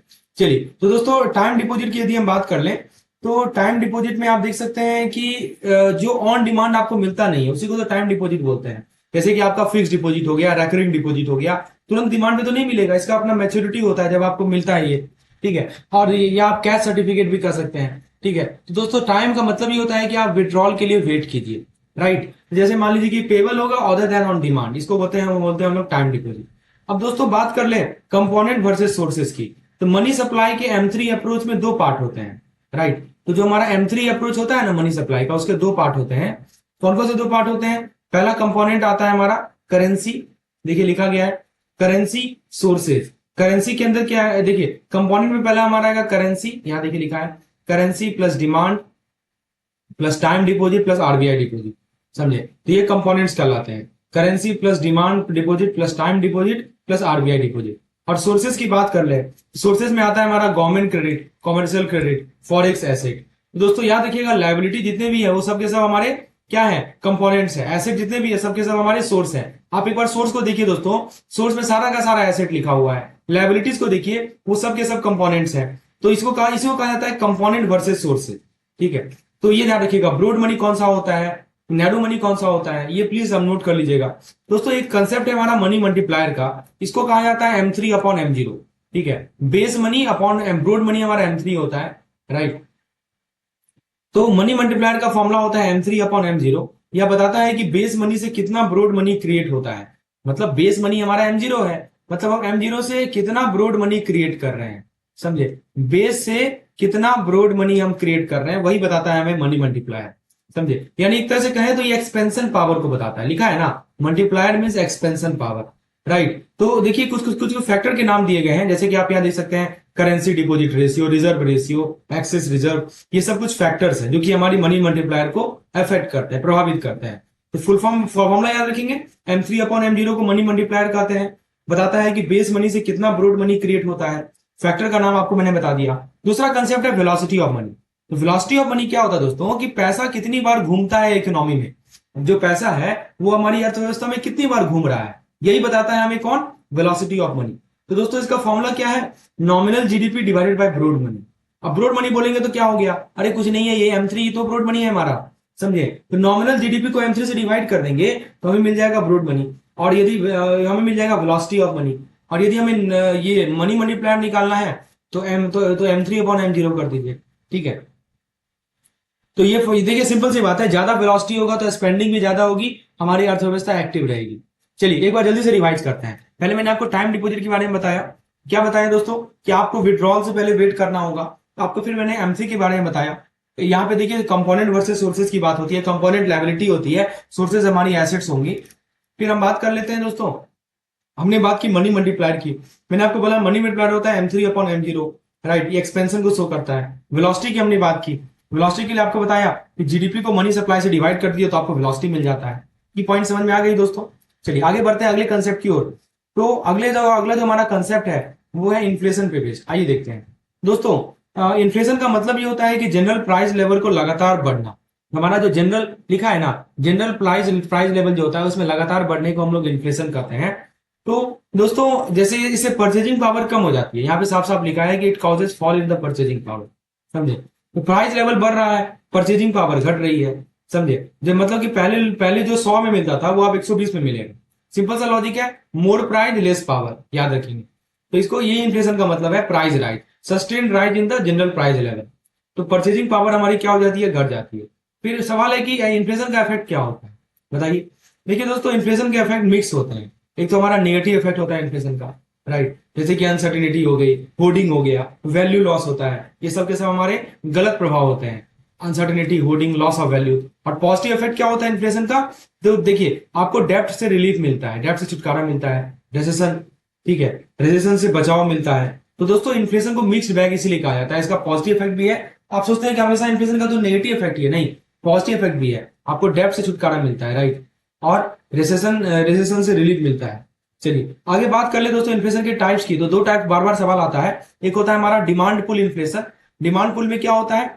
सिंपल सा मीनिंग है कि जब इकोनॉमी में पैसा ज्यादा हो जाता है, लोग ज्यादा खरीदना चाहते हैं, ठीक है, लिखा है ना, more money higher demand. Economy में पैसा ज्यादा है, डिमांड बढ़ गई है, लोग ज्यादा खरीदना चाह रहे हैं, और अगर सप्लाई मैच ही नहीं। फ्रेंड्स, इन्फ्लेशन का जो दूसरा टाइप होता है उसको बोलते हैं हम लोग कॉस्ट पुश इन्फ्लेशन। मतलब क्या हुआ कि जब प्रोडक्शन कॉस्ट बढ़ जाता है, जैसे ऑयल के दाम बढ़ गए तो आउटपुट कम हो जाता है और प्राइस भी बढ़ने लगते हैं। लिखा है ना, देखिए यहाँ पे लिखा है कि आपका production cost, high production cost, output हमारी कम हो जाती है। जैसे मान लीजिए तेल का दाम बढ़ गया, समझे, तो आउटपुट कम हो जाता है और प्राइस जो है हमारा बढ़ने लगता है। ये भी हमारा इन्फ्लेशन का एक कारण है, समझे बात को। तो demand pull, cost push, measuring inflation. दोस्तों इन्फ्लेशन को मेजर करते हैं हम लोग प्राइस इंडेक्स से। कैसे मेजर करते हैं? प्राइस इंडेक्स से मेजर करते हैं। तो दोस्तों क्या होता है, ये एक बास्केट ऑफ गुड्स का प्राइस को बेस ईयर से कंपेयर करते हैं। लिखा है ना, weighted average of basket price versus base year. यानी कि एक आपके पास जो बास्केट, यानी कहा जाए इसको कि बास्केट ऑफ गुड्स है, उसके प्राइस को बेस ईयर से कंपेयर करते हैं। तो एनुअल रेट हमारा होता है percentage change in index year on year, ठीक है, इसको एनुअल रेट कहा जाता है। तो दोस्तों टिप याद रखिएगा, मेमोरी टिप क्या है? Index tell inflation story. चलिए एक बार जल्दी से रिवाइज कीजिए, बताइए मैंने आपको क्या बताया। इन्फ्लेशन जो होता है, अभी मैंने बताया इन्फ्लेशन क्या होता है, प्राइस राइज होता है, इसको इन्फ्लेशन कहते हैं, ठीक है। इफेक्ट क्या पड़ता है? मिक्स्ड इफेक्ट होता है इसका, यानी कि इसका पॉजिटिव भी है, नेगेटिव भी है, आपको मैंने बता दिया। फिर हमारा आपको बताया दो तरह के इन्फ्लेशन होते हैं, डिमांड पुल। डिमांड पुल में ज्यादा पैसा होता है तो ज्यादा डिमांड होती है तो प्राइस बढ़ जाता है। फिर आपको बताया कॉस्ट पुश। कॉस्ट पुश में इनपुट कॉस्ट बढ़ जाता है, आउटपुट घट जाती है, प्राइस बढ़ जाती है, तो कॉस्ट पुश बता दिया। मेजर क्या है हमारा? प्राइस इंडेक्स इन्फ्लेशन को मेजर करने के लिए तरीका होता है, ठीक है, ये परसेंटेज चेंज में मेजरमेंट होता है, percentage index year on year basis पे। चलिए आगे बात करते हैं अगले कंसेप्ट की ओर। दोस्तों इन्फ्लेशन को मेजर करने के लिए दोस्तों तीन मेजर प्राइस इंडेक्सेस यूज होती है, consumer price index, wholesale price index और जीडीपी डिफ्लेटर पूछा जाता है। तो कंज्यूमर प्राइस इंडेक्स दोस्तों हमारा रिटेल प्राइस होता है, होलसेल प्राइस इंडेक्स हमारा होलसेल प्राइस होता है, यानी बल्क प्राइस जिसको बोलते हैं, और जो जीडीपी डिफ्लेटर होता है ये क्या होता है दोस्तों? ओवरऑल प्राइस लेवल होता है हमारी जीडीपी में। लिखा है ना, overall price level in the GDP, ठीक है। तो सीपीआई कंज्यूमर के लिए, डब्ल्यूपीआई होलसेल के लिए, इसको याद रख सकते हैं दोस्तों। सीपीआई दोस्तों क्या होता है कि हाउस होल्ड लेवल पे इन्फ्लेशन को मेजर करता है, समझे। तो व्हाट कंज्यूमर पे, मतलब हाउस होल्ड लेवल पे इन्फ्लेशन को मेजर करता है, यानी कि दोस्तों एक बास्केट्स ऑफ गुड्स या बास्केट्स ऑफ सर्विसेज के बेसिस पर करता है। और दोस्तों कौन पब्लिश करता है इसको? एनएसओ पब्लिश करता है, ठीक है। और बेस ईयर क्या है इसका? 2012। ये सब चीज पूछा जाता है दोस्तों, बेस ईयर कब का है, व्हाट कंज्यूमर पे, ठीक है। दूसरी तरफ है हमारा सीएफपीआई। सीएफपीआई बोलते हैं इसको या कोर इन्फ्लेशन बोलते हैं। तो दोस्तों कंज्यूमर फूड प्राइस इंडेक्स बोलते हैं, इसमें केवल फूड आइटम्स आते हैं, राइट। और कोर इन्फ्लेशन दोस्तों पिछली बार पूछा था, कोर इन्फ्लेशन क्या होता है कि सीपीआई में से फूड और एनर्जी माइनस कर देंगे ना, ठीक है, यानी कि जो हमारे वोलेटाइल आइटम को हटा देने के स्टेबल मेजर होता है। तो कोर मतलब सीपीआई माइनस वोलेटाइल आइटम्स। तो कभी कभी ना आप सीधा से याद रखिए, सीपीआई को भी कोर भी कहा जाता है, कोर इन्फ्लेशन भी कहा जाता है, ठीक है, ये याद रखिएगा, इंपॉर्टेंट पॉइंट है। और कैसे निकालेंगे कोर इन्फ्लेशन? मतलब सीपीआई से जो आपका वोलेटाइल आइटम है, ठीक है, जैसे कि आपका फूड हो गया, एनर्जी हो गया, इसको माइनस कर देंगे तो हमें क्या मिल जाता है? कोर इन्फ्लेशन मिल जाता है। चलिए आगे बात करते हैं दोस्तों एनएसओ का डेटा कलेक्शन का।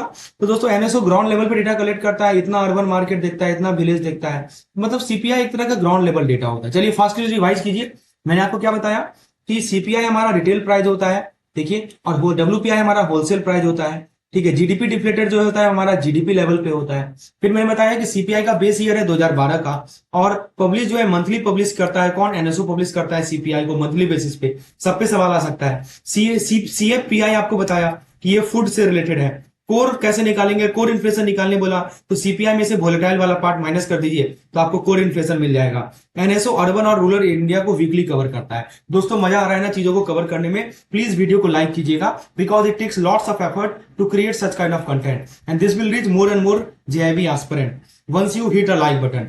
दोस्तों डब्ल्यूपीआई क्या मेजर करता है? डब्ल्यूपीआई मेजर करता है price change at the wholesale level, साफ साफ लिखा गया है यहाँ पे, ठीक है दोस्तों। इसका बेस ईयर ना 2011-12 लिया जाता है। और दोस्तों इसके अंदर तीन ग्रुप होते हैं, एक प्राइमरी ग्रुप होता है जिसका कंट्रीब्यूशन है 22.6%, दूसरा हमारा फिल है जिसका कंट्रीब्यूशन है 13.2%, और तीसरा हमारा मैन्युफैक्चरिंग है जिसका कंट्रीब्यूशन है 64.2%। तो दोस्तों याद रखिएगा WPI हमारा इंडस्ट्रियल प्राइस पल्स बताता है, ठीक है। तो बेस ईयर ये बातें ध्यान रखनी है। दोस्तों बात कर ले हम लोग फूड इंडेक्स इन WPI की, तो WPI का एक कंपोनेंट पार्ट है फूड इंडेक्स। क्या कंपोनेंट पार्ट है? फूड इंडेक्स, जिसका वेट कितना है दोस्तों? 24.4%, और यह भी WPI के साथ पब्लिश होता है, समझे। तो फूड भी मैटर करता है WPI में। एक आप पढ़ेंगे IIP के बारे में। IIP होता है हमारा इंडेक्स ऑफ इंडस्ट्रियल प्रोडक्शन। क्या होता है? Index of industrial production. तो यह बताता है कि इंडस्ट्रियल एक्टिविटी का क्या लेवल है, लिखा है ना, इंडस्ट्रियल एक्टिविटी का लेवल बताता है, यानी देश की फैक्ट्री कितना प्रोड्यूस कर रही है। तो दोस्तों इसको 3 सेक्टर कवर करते हैं, यह 3 सेक्टर कवर करता है, माइनिंग, मैन्युफैक्चरिंग और इलेक्ट्रिसिटी, और बेस ईयर यहां भी 11-12 का है। दोस्तों IIP याद रखिएगा इंडस्ट्री का हेल्थ चेक होता है। ये क्या है फुल फॉर्म IIP का? सिंपल सा फुल फॉर्म है इंडेक्स ऑफ इंडस्ट्रियल प्रोडक्शन। दोस्तों बात कर ले हम लोग GDP डिफ्लेटर की। देखिए GDP डिफ्लेटर एक कॉम्प्रिहेंसिव इन्फ्लेशन मेजर है। तो कैसे निकालते हैं? Nominal GDP divided by real GDP into 100, समझे। ये GDP डिफ्लेटर बताता है। तो यह सब गुड्स एंड सर्विस को कवर करता है और क्वार्टरली अपडेट होता है। It cover all goods and service updated quarterly. तो डिफ्लेटर आपका ना ट्रू इन्फ्लेशन गेज है, समझे। चलिए फास्टली डिवाइड कीजिए चारों पॉइंट्स को। WPI के बारे में याद रखिएगा होलसेल प्राइस होता है, 3 ग्रुप है और फूड इंडेक्स है। उसके बाद आपको बताया मैंने IIP के बारे में, माइनिंग से रिलेटेड है, माइनिंग, मैन्युफैक्चरिंग और इलेक्ट्रिसिटी से रिलेटेड है। इसको बोलते हैं इंडेक्स ऑफ इंडस्ट्रियल प्रोडक्शन, यानी कि इंडस्ट्री का हेल्थ चेक है। और फिर GDP डिफ्लेटेड दोस्तों नॉमिनल अपॉन रियल GDP का परसेंटेज होता है। और दोस्तों ये ओवरऑल इन्फ्लेशन का ट्रू पिक्चर बताता है। चलिए आगे बात करते हैं दोस्तों, अगले कंसेप्ट की ओर बढ़ते हैं। तो हम बात करेंगे दोस्तों इंटरेस्ट। इंटरेस्ट से होता है पैसा यूज करने का प्राइस, लिखा है ना, price paid by borrower for using money, यानी पैसा यूज करने का प्राइस को हम लोग इंटरेस्ट बोलते हैं। तो दोस्तों बॉरोवर को देना पड़ता है इंटरेस्ट जब वो पैसा यूज करता है। इसमें रिस्क, ट्रबल, इन्फ्लेशन सब कुछ आते हैं। देखिए लिखा है रिस्क, ट्रबल, इंटरेस्ट, ये सब कुछ आते हैं, राइट। तो दोस्तों याद रखिएगा इंटरेस्ट क्या है? इंटरेस्ट है price of money, simple word है। चलिए आगे बात करते हैं रेट ऑफ इंटरेस्ट की। दोस्तों इंटरेस्ट रेट मार्केट में डिमांड और सप्लाई से डिसाइड होता है। कैसे डिसाइड होगा? डिमांड से डिसाइड होगा, सप्लाई से डिसाइड होगा। क्या? इंटरेस्ट रेट, समझे। तो दोस्तों आपको देखिए सिंपल सी बात है, लॉजिक सिंपल है। यदि आपको ज्यादा लोन चाहिए तो रेट आपका बढ़ेगा। यहाँ लॉजिक ऐसा है कि लोन ज्यादा चाहिए तो आपका रेट बढ़ जाएगा, और ज्यादा पैसा अवेलेबल हो, ठीक है, ज्यादा पैसा अवेलेबल हो तो रेट आपका क्या हो जाएगा? गिर जाएगा, समझे। तो यहाँ पे ये वर्ड याद रखिएगा, लोन ज्यादा है मतलब कि ज्यादा लोन चाहिए तो रेट बढ़ेगा, ज्यादा पैसा अवेलेबल हो तो रेट गिरेगा।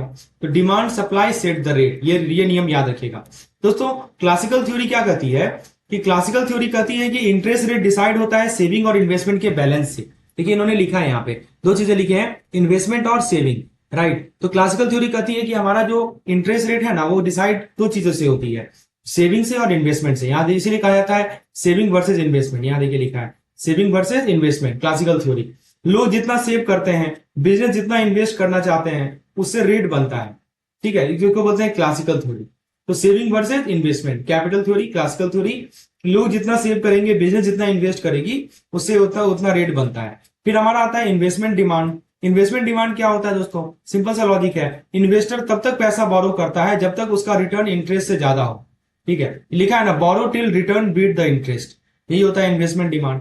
तो जैसे मान लीजिए कि अगर मशीन है, ठीक है, अगर मान लीजिए कोई मशीन है और मशीन का मान लीजिए 100 रुपया का जो है रिटर्न मिलता है और इंटरेस्ट 80 रुपया का है, इंटरेस्ट मान लीजिए 80 रुपया का है, 100 रुपया का रिटर्न मिलता है, तो इन्वेस्टमेंट वर्थ इट है, क्योंकि आपको 100 रुपया का रिटर्न मिल रहा है, आपको इंटरेस्ट 80 रुपया का है, समझे। तो तब तक बोरो कीजिए जब तक रिटर्न जो है इंटरेस्ट को बीट ना करे, तब बीट करता तब तक बोरो कीजिए, समझे। ये होता है इन्वेस्टमेंट डिमांड। तो दोस्तों एक बार रिवाइज कीजिए 4 पॉइंट जो अभी मैं बताया आपको। पहला बताया इंटरेस्ट क्या होता है? पैसा यूज करने का प्राइस होता है। फिर मैंने आपको बताया रेट ऑफ इंटरेस्ट, तो रेट जो है डिमांड और सप्लाई से डिसाइड होता है, डिमांड और सप्लाई के इक्विलिब्रियम से डिसाइड होता है। फिर मैंने आपको क्लासिकल थ्योरी के बारे में बताया, क्लासिकल थ्योरी सेविंग और इन्वेस्टमेंट के बीच कंपेरिजन है, राइट, सेविंग और इन्वेस्टमेंट को कंपेयर करता है। और दोस्तों फिर मैंने आपको इन्वेस्टमेंट डिमांड के बारे में बताया कि productivity is larger than interest, तब तक आप बोरो कीजिए। समझ में आया दोस्तों? ये हमारा इन्वेस्टमेंट डिमांड कर्व है। चलिए आगे बात करते हैं कैपिटल डिमांड कर्व। तो फ्रेंड्स देखिए, जब इंटरेस्ट रेट बढ़ता है ना तो कैपिटल की डिमांड घट जाती है। जब हमारा इंटरेस्ट रेट बढ़ता है, देखिए लिखा है ना यहाँ पे, demand for capital decreases as interest rate increase. मतलब कि लोग तब तक बोरो करते हैं जब तक उनका रिटर्न इंटरेस्ट से ज्यादा हो, समझे। तो मार्जिनल प्रोडक्टिविटी जब तक इंटरेस्ट से ज्यादा होगा तब तक लोग बोरो करेंगे, राइट। तो मेमोरी ट्रिप क्या है, हाई रेट लो डिमांड, ठीक है। ऑब्वियसली बात है, यदि मान लीजिए इंटरेस्ट रेट ही ज्यादा हो जाएगा तो डिमांड कम हो जाएगा ना हमारा, समझे। इसीलिए जो है डाउनवर्ड स्लोपिंग लिखा है, तो उसको बोलते हैं कैपिटल डिमांड कर्व। अच्छा, एक होता है कैपिटल सप्लाई कर्व। ये क्या होता है, ये बोलता है कि इंटरेस्ट रेट बढ़ने पर लोग ज्यादा सेव करते हैं क्योंकि उन्हें सेविंग का रिवार्ड मिलता है। तो सप्लाई कर्व अपवर्ड स्लोपिंग होता है, ये आपको पता ही है, हाई रेट मोर सेविंग। तो दोस्तों इक्विलिब्रियम क्या होता है कि जब हमारा कैपिटल डिमांड और कैपिटल सप्लाई कर्व इंटरसेक्ट करते हैं, जहां पे मीट करते हैं, वहां पे हमारा इक्विलिब्रियम आता है। इसको बैलेंस पॉइंट बोलते हैं। तो अभी जो हमने बात की दोस्तों, just now we are talked about the classical theory, जिसको कि हमारा सेविंग और इन्वेस्टमेंट के बीच में relationship, saving versus investment, right. तो आपको मैंने investment demand, supply demand, demand curve, supply curve, equilibrium rate, ये सब समझा दिया। अब दोस्तों बात करते हैं कीन्स ने क्लासिकल थ्योरी को चैलेंज किया। उन्होंने कहा इंटरेस्ट सेविंग का रिवार्ड नहीं बल्कि लिक्विडिटी का रिवार्ड है। देखिए कीन्स ने क्या बोला जी, कि जो तुम बोल रहे हो ना कि इंटरेस्ट सेविंग का रिवार्ड है, नहीं, इंटरेस्ट सेविंग का रिवार्ड नहीं है। इंटरेस्ट किसका रिवार्ड है, इंटरेस्ट लिक्विडिटी का रिवार्ड है। इन्वेस्टमेंट सिर्फ इंटरेस्ट रेट पे डिपेंड नहीं करता, एक्सपेक्टेशन पे भी डिपेंड करता है। तो मतलब कि कीन्स ने बोला कि जो लिक्विडिटी है दोस्तों, उसका रोल ज्यादा इंपॉर्टेंट है सेविंग के कंपैरिजन में, समझे। तो आया हमारा लिक्विडिटी प्रेफरेंस थ्योरी, जो हमारा नेक्स्ट थ्योरी आया कीन्स के द्वारा दिया गया, उसका नाम है लिक्विडिटी प्रेफरेंस थ्योरी, ठीक है। मतलब कीन्स के अकॉर्डिंगली इंटरेस्ट रेट डिसाइड होता है मनी की डिमांड और मनी के सप्लाई से, इससे डिसाइड होता है, समझे। लोग कैश होल्ड करना चाहते हैं और उसका प्राइस होता है इंटरेस्ट, ठीक है। तो ये कहता है हमारा कीन्स थ्योरी। मतलब लोग क्या करना चाहते हैं, लोग बेसिकली कैश को होल्ड करना चाहते हैं और उसके लिए उनको जो प्राइस पे करना पड़ता है उसी को तो इंटरेस्ट बोलते हैं। तो इंटरेस्ट का मतलब होता है प्राइस ऑफ होल्डिंग कैश, ऐसे याद रख सकते हैं। चलिए एक बार रिकॉल कीजिए की पॉइंट को।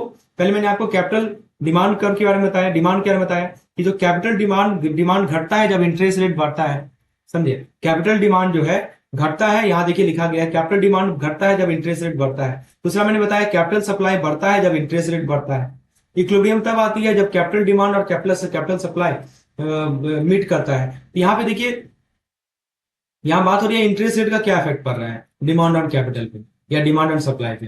फिर मैंने आपको बताया दोस्तों, कीन्स ने बोला कि नहीं, इंटरेस्ट जो है आपका इंटरेस्ट जो है वो सेविंग का रिवार्ड नहीं है बल्कि इंटरेस्ट आपका लिक्विडिटी का रिवार्ड है, समझे। तो फिर इसीलिए हमारा एलपीटी आ गया, लिक्विडिटी प्रेफरेंस थ्योरी आ गया, जिसने बोला। फ्रेंड्स बात करेंगे टू एसेट इकोनॉमी की। तो इकोनॉमी में दो एसेट होते हैं, क्या क्या दो एसेट है, पहला एसेट का नाम है मनी और दूसरा एसेट का नाम है बॉन्ड। तो ये दो एसेट होते हैं हमारे इकोनॉमी में। और दोस्तों मनी पर इंटरेस्ट नहीं मिलता, यहाँ देखिए लिखा है कि money earn no interest, money पर आपको कोई इंटरेस्ट नहीं मिलता, राइट। लेकिन क्या है कि बॉन्ड पर आपको इंटरेस्ट मिलता है। तो दोस्तों क्या होता है कि जब इंटरेस्ट रेट बढ़ता है ना तो बॉन्ड की प्राइस घटती है, ये आपको पता होगा, बेसिक सा इक्वेशन है। तो दोस्तों ये बेसिक इक्वेशन है। और पूछा जाता है कि दो एसेट इकोनॉमी में कौन कौन से दो एसेट होते हैं, पहला एसेट है मनी, दूसरा एसेट है बॉन्ड। तो अगर देखिए यहाँ पे क्या है, पोर्टफोलियो बैलेंस कैसे होता है वो जरा देखिए कि अगर मान लीजिए कि इनकम बढ़ रही है, right, suppose income is increasing. अगर इनकम बढ़ती है दोस्तों तो लोग ज्यादा कैश रखते हैं ट्रांजेक्शन के लिए, कैश रखते हैं ज्यादा ट्रांजेक्शन के लिए। और दोस्तों अगर इंटरेस्ट रेट बढ़ता है तो लोग कैश कम रखते हैं और बॉन्ड में इन्वेस्ट करते हैं, इसको स्पेकुलेटिव मोटिव कहते हैं। तो इनकम बढ़ रहा है तो ज्यादा कैश रखेंगे, इंटरेस्ट बढ़ेगा तो कैश कम रखेंगे, सिंपल सा लॉजिक है। अब देखिए नेक्स्ट पॉइंट है हमारा मोटिव फॉर होल्डिंग मनी। मतलब दोस्तों तीन मोटिव होता है पैसा रखने का, ठीक है। मतलब लोग पैसा तीन रीजन से रखते हैं। क्या क्या तीन रीजन हो सकता है दोस्तों, यहाँ पे देखिए तीनों रीजन के बारे में लिखा गया है, ट्रांजेक्शन मोटिव, प्रिकॉशनरी मोटिव और स्पेकुलेटिव मोटिव। ट्रांजेक्शन का मतलब कि डेली नीड्स, प्रिकॉशनरी का मतलब इमरजेंसी, स्पेकुलेटिव का मतलब कि इंटरेस्ट रेट चेन से प्रॉफिट होना है, इसको कहते हैं स्पेकुलेटिव। तो तीन कारण है दोस्तों पैसा को रखने का, पैसा होल्ड करने का। टीपीएस याद रखिएगा, ट्रांजेक्शन नीड, प्रिकॉशनरी नीड और स्पेकुलेटिव नीड। एक होता है हमारा मनी डिमांड कर्व।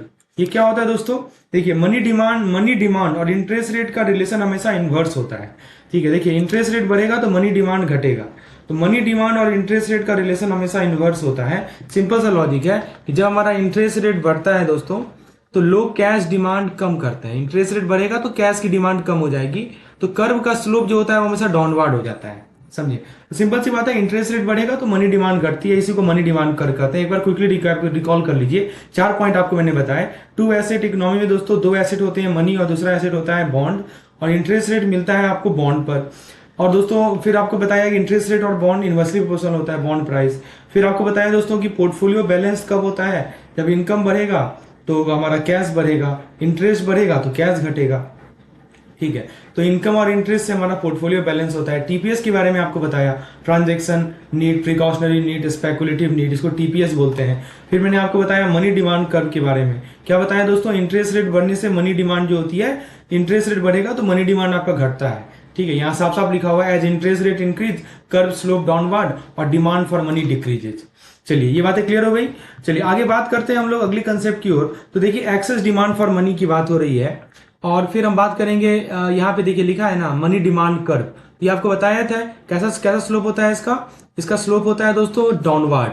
तो डिमांड फॉर मनी बढ़ता है जैसे इंटरेस्ट रेट घटता है, या डिमांड फॉर मनी घटता है जैसे इंटरेस्ट रेट बढ़ता है। ठीक है, तो हमारा क्या होता है कि जो इनकम कर्व है ना वो अपवार्ड शिफ्ट हो जाता है, LP1 से LP2 शिफ्ट हो जाता है, समझे। तो इसको कहते हैं कि इंटरेस्ट रेट बढ़ा तो डिमांड घटा, तो इसको मनी डिमांड कर्व बोलते हैं।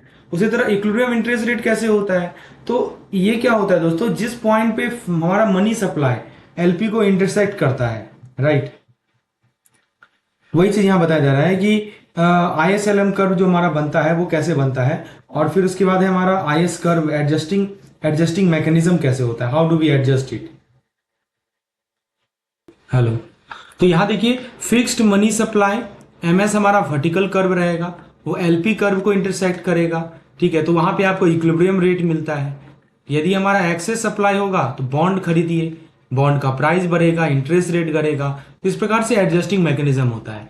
दोस्तों एक्सेस डिमांड फॉर मनी की बात कर लें, अगर मान लीजिए इंटरेस्ट रेट मार्केट इक्विलिब्रियम से कम हो, जैसे मान लीजिए 8% इंटरेस्ट रेट है, क्योंकि मार्केट इक्विलिब्रियम से क्या है, कम है, तो लोग बॉन्ड बेचना शुरू कर देते हैं और बॉन्ड की प्राइस गिरती है, इंटरेस्ट रेट वापस लगता है इक्विलिब्रियम की तरफ, वापस आ जाता है इक्विलिब्रियम की तरफ, समझे ना। देखिए इंटरेस्ट रेट जैसे ही आपका मार्केट इक्विलिब्रियम से कम होगा तो लोग बॉन्ड बेचना शुरू कर देते हैं, बॉन्ड प्राइस गिरने लगता है, इंटरेस्ट रेट वापस बढ़ने लगता है। ठीक है ना, इसको कहते हैं सेल्फ एडजस्टिंग मैकेनिज्म, समझे। अच्छा, एक होता है इंक्रीज इन मनी सप्लाई, यानी दोस्तों ये RBI पे डिपेंड करता है, यानी कि हमारी RBI या जो सेंट्रल बैंक है वो मनी सप्लाई बढ़ाते हैं तो मार्केट में पैसा ज्यादा हो जाता है, तो लोग बॉन्ड खरीदते हैं, बॉन्ड का प्राइस बढ़ता है, इंटरेस्ट रेट घटता है। देखिए लिखा है ना मोर मनी रेट फॉल, समझे, ज्यादा पैसा होगा मार्केट में तो रेट घटने लगेगा। तो दोस्तों एडजस्टिंग मैकेनिज्म क्या है कि जब लोग बॉन्ड खरीदते हैं तो बॉन्ड का प्राइस बढ़ रहा है, तो आप साफ साफ देख रहे हैं कि buying bond increases the bond price, right. जब लोग बॉन्ड खरीद रहे हैं तो बॉन्ड की प्राइस बढ़ रही है, राइट, और जब बॉन्ड की प्राइस बढ़ रही है तो इंटरेस्ट रेट घट रही है। तो यह चलता है जब तक मार्केट नई इक्विलिब्रियम पे नहीं पहुंच जाए, क्योंकि आपको पता ही है कि बॉन्ड प्राइस बढ़ता है तो इंटरेस्ट रेट घटता है। चलिए एक बार जल्दी से रिवाइज कर लीजिए की पॉइंट्स को। मैंने आपको क्या बताया कि जब हमारा इंटरेस्ट कम होता है, ठीक है, जब इंटरेस्ट कम होता है तो दोस्तों लोग बॉन्ड बेचते हैं, रेट बढ़ता है, ठीक है, और जब आपका मनी सप्लाई बढ़ा देते हैं RBI या सेंट्रल बैंक तो लोग बॉन्ड खरीदते हैं, रेट गिरता है। तो बॉन्ड मार्केट एडजस्ट करता है प्राइस और रेट के थ्रू, ये पार्टिकुलर अपने आप एडजस्ट बोलते हैं एडजस्टिंग मैकेनिज्म। चलिए आगे बात करते हैं शिफ्ट इन मनी डिमांड की।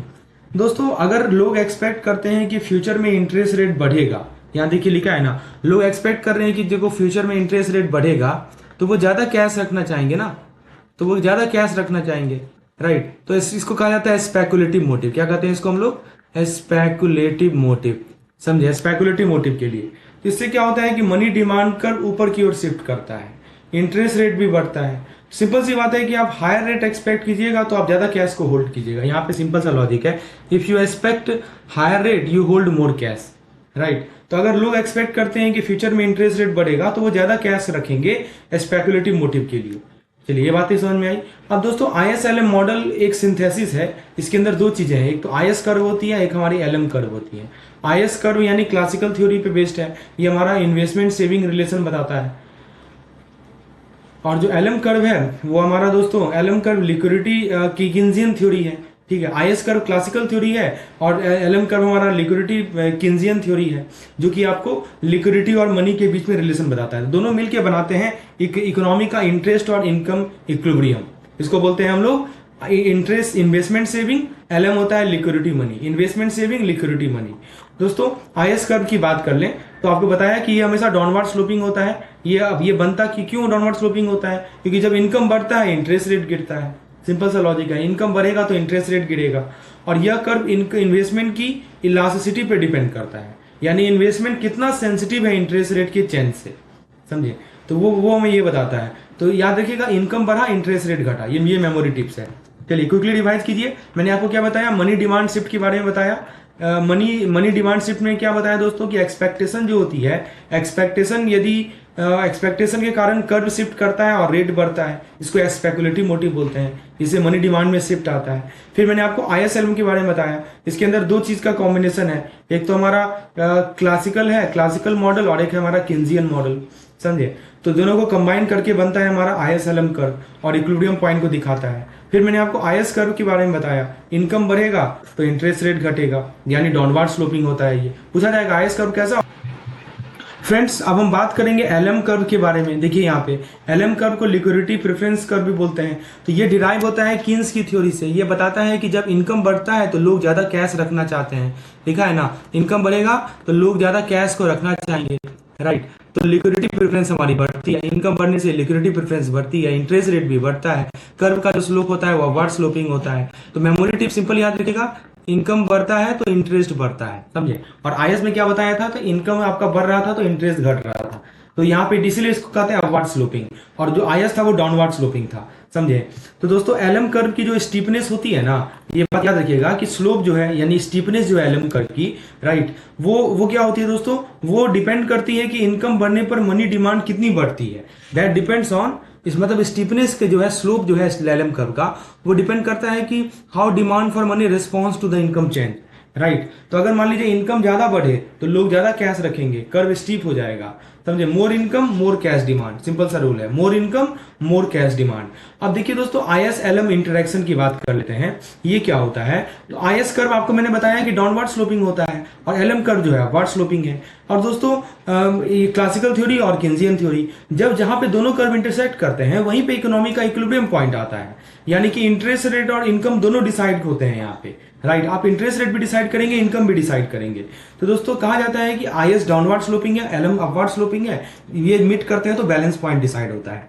चलिए तो दोस्तों एक बार रिकॉल कीजिए, LM कर्व क्या बोलता है, LM कर्व कहता है हमारा कि यहाँ देखिए लिखा गया है, LM कर्व कहता है कि जब इनकम बढ़ेगा तो इंटरेस्ट भी बढ़ेगा। IS कर्व बोलता है कि इनकम बढ़ेगा तो इंटरेस्ट घटेगा। तो LM कर्व का जो स्लोप होता है वो डिसाइड करता है इनकम कितना रिस्पॉन्सिव है कैश डिमांड से, ठीक है। क्योंकि मैंने बताया इनकम बढ़ता है तो लोग कैश होल्ड करना शुरू करते हैं। तो किस प्रकार से डिमांड फॉर मनी रिस्पॉन्ड कर रही है इनकम चेंज को। और IS LM कर्व बताया आपको कि जिस पॉइंट पे इंटरसेक्ट करता है उसको इक्विलिब्रियम इंटरेस्ट और इनकम पॉइंट कहते हैं। चलिए आगे बात करते हैं अगले कंसेप्ट की ओर।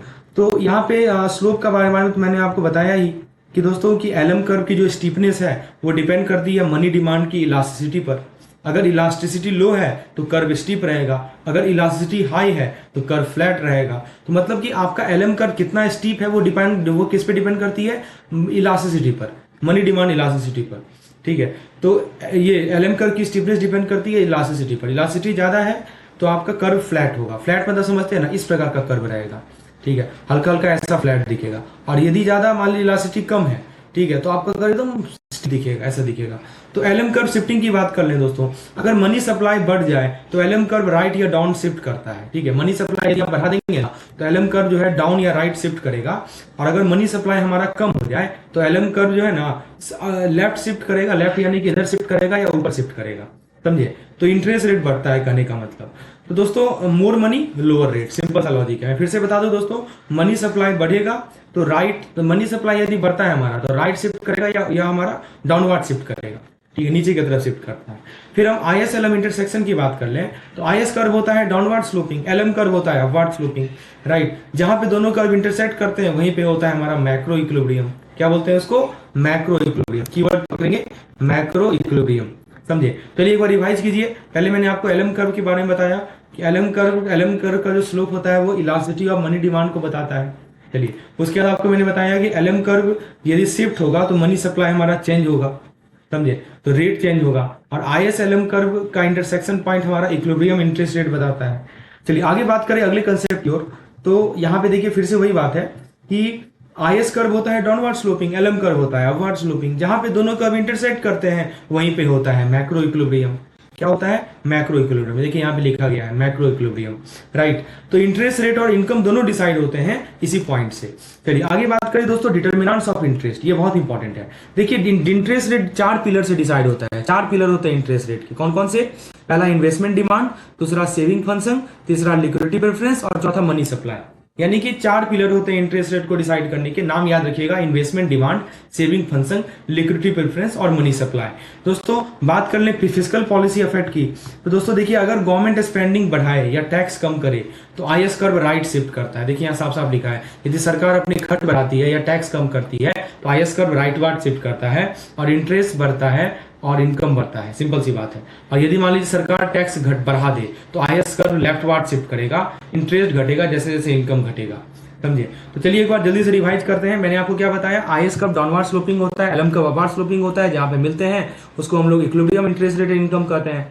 फिर मैंने आपको बताया कि इंटरेस्ट रेट के 4 फैक्टर होते हैं जो डिसाइड करते हैं। क्या क्या नाम है फैक्टर का? देख लीजिए, इन्वेस्टमेंट, सेविंग, लिक्विडिटी और मनी सप्लाई। ठीक है, इन्वेस्टमेंट, सेविंग, लिक्विडिटी और मनी सप्लाई, ये 4 फैक्टर होते हैं। फिर मैंने आपको फिस्कल पॉलिसी के बारे में बताया, जब सरकार स्पेंडिंग बढ़ती है तो आईएस कर्व राइटवार्ड शिफ्ट होगा। जब सरकार की स्पेंडिंग, जब टैक्स सरकार बढ़ा देती है तो आईएस कर्व लेफ्टवार्ड शिफ्ट होता है। ये सब याद रखेंगे हम लोग, इंपॉर्टेंट है एग्जामिनेशन पॉइंट ऑफ व्यू से। दोस्तों बिजनेस साइकिल की ओर बढ़ते हैं। दोस्तों बिजनेस साइकिल का मतलब है कि इकोनॉमी का अप और इकोनॉमी का डाउन, इकोनॉमी का ऊपर बढ़ना, इकोनॉमी का नीचे घटना। कभी ग्रोथ होती है, कभी स्लो डाउन होता है। दोस्तों ये लॉन्ग टर्म ग्रोथ के अराउंड घूमता रहता है, लेकिन दोस्तों टाइमिंग अनप्रेडिक्टेबल होती है। तो साइकिल का मतलब ही होता है up and down, up and down. आप देखेंगे ना, ऐसा वेव जैसा मूवमेंट होता है। चलिए दोस्तों बिजनेस कैरेक्टरिस्टिक्स के, बिजनेस साइकिल के कुछ खासियत है। सबसे पहला खासियत है दोस्तों की, खास फीचर होते हैं कि ये सिंक्रोनिक होता है। देखिए लिखा है इन्होंने, सिंक्रोनिक है। दूसरा लिखा है कि रेकरिंग होता है। तीसरा लिखा है कि डाउन टर्न होता है। सिंक्रोनिक का मतलब कि सब इंडस्ट्री जो होते हैं एक साथ अफेक्टेड होते हैं, इसी को सिंक्रोनिक कहता है। फिर रेकरिंग का मतलब क्या होता है दोस्तों, कि बार बार होता है लेकिन फिक्स पैटर्न नहीं है। ठीक है, बार बार होगा लेकिन कोई जरूरी है कि फिक्स ही पैटर्न हो। और डाउन टर्न का मतलब कि ज्यादा शार्प होते हैं कंपेयर टू अप टर्न। समझे? तो दोस्तों पूछा, ये सब बहुत इंपॉर्टेंट चीज है। सिंक्रोनिक का मतलब क्या बताया दोस्तों, कि सब इंडस्ट्री एक साथ अफेक्ट होंगे, ऐसा कोई इंडस्ट्री नहीं रहेगा जो बचा रह जाएगा। रेकरिंग का मतलब बताया दोस्तों, बार बार ये होता है। और डाउन टर्न का मतलब बताया है कि ज्यादा शार्प होते हैं कंपेयर टू अप टर्न। ठीक है, तो डाउन जो होगा ना वो ज्यादा शार्प होगा, अब होगा वो ज्यादा ये होगा। तो दोस्तों याद रखिएगा वर्ड बूम, बस्ट, रिपीट। ठीक है, ये 3 वर्ड है, इसका कैरेक्टरिस्टिक्स है। दोस्तों 4 फेजेज होते हैं, याद रखेंगे हम लोग। पहले आएगा बूम, मतलब कि ग्रोथ होगी, प्रॉफिट होगी। फिर आएगा रेसेशन, रेसेशन मतलब मंदी, स्लो डाउन आ जाएगा, अनसर्टिनिटी आ जाएगा। फिर आएगा डिप्रेशन, डिप्रेशन का मतलब दोस्तों लोएस्ट पॉइंट होता है, हाईएस्ट अनएम्प्लॉयमेंट होती है। यहाँ पे पूछा जाता है किस पॉइंट पे हाईएस्ट अनएम्प्लॉयमेंट है, जवाब दीजिएगा डिप्रेशन पॉइंट पे। और फिर आती है रिकवरी। रिकवरी क्या होता है, इकोनॉमी फिर से पिकअप करता है। ठीक है दोस्तों, बूम की बात कर लें तो ये 4 पॉइंट, अभी मैंने आपको क्या क्या पॉइंट बताया, एक बार रिकॉल कीजिए। मैंने बोला कि बिजनेस साइकिल दोस्तों इकोनॉमी का अप एंड डाउन को दिखाता है। फिर बताया कि जबकि आपको 4 फीचर बताया इसके बारे में।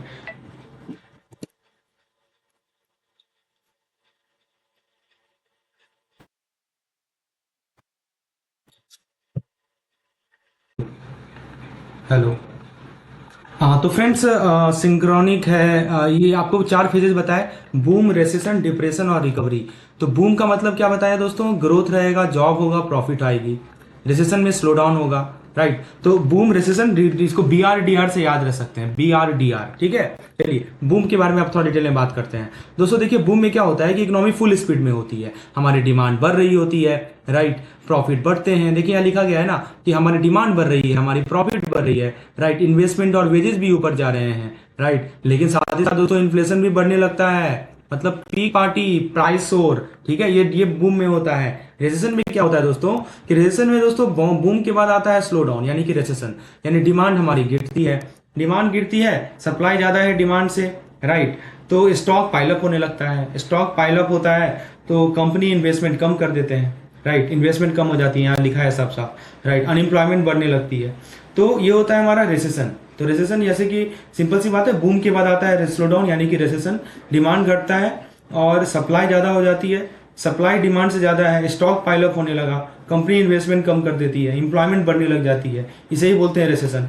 फिर दोस्तों डिप्रेशन में क्या आता है दोस्तों, डिप्रेशन सबसे बुरा फेज होता है, मतलब डिमांड बिल्कुल ही गिर जाती है दोस्तों, बहुत ही कम हो जाती है डिमांड, प्रोडक्शन ठप सा हो जाता है, क्रेडिट डिमांड और इंटरेस्ट रेट दोनों गिरते हैं, बैंकरप्सी बढ़ जाती है, तो डीप फ्रीज होता है दोस्तों। देखिए ना, सब कुछ यहाँ पे एकदम एरो से समझाया गया है, इसको कहते हैं डीप फ्रीज, डिमांड एकदम कम ही हो जाती है डिप्रेशन में, और अनएम्प्लॉयमेंट सबसे हाईएस्ट होता है, ये पिछली बार पूछा गया था। और दोस्तों रिकवरी की बात कर लें तो रिकवरी में क्या होता है कि डिप्रेशन के बाद रिकवरी आता है, डिमांड बढ़ने लगती है, प्राइस और इन्वेस्टमेंट इंप्रूव करते हैं, साफ साफ लिखा गया है, एम्प्लॉयमेंट वापस आ जाती है, बैंक लोन देना शुरू करते हैं, ऑप्टिमिज्म रिटर्न होता है, इसको बाउंस बैक बोलते हैं।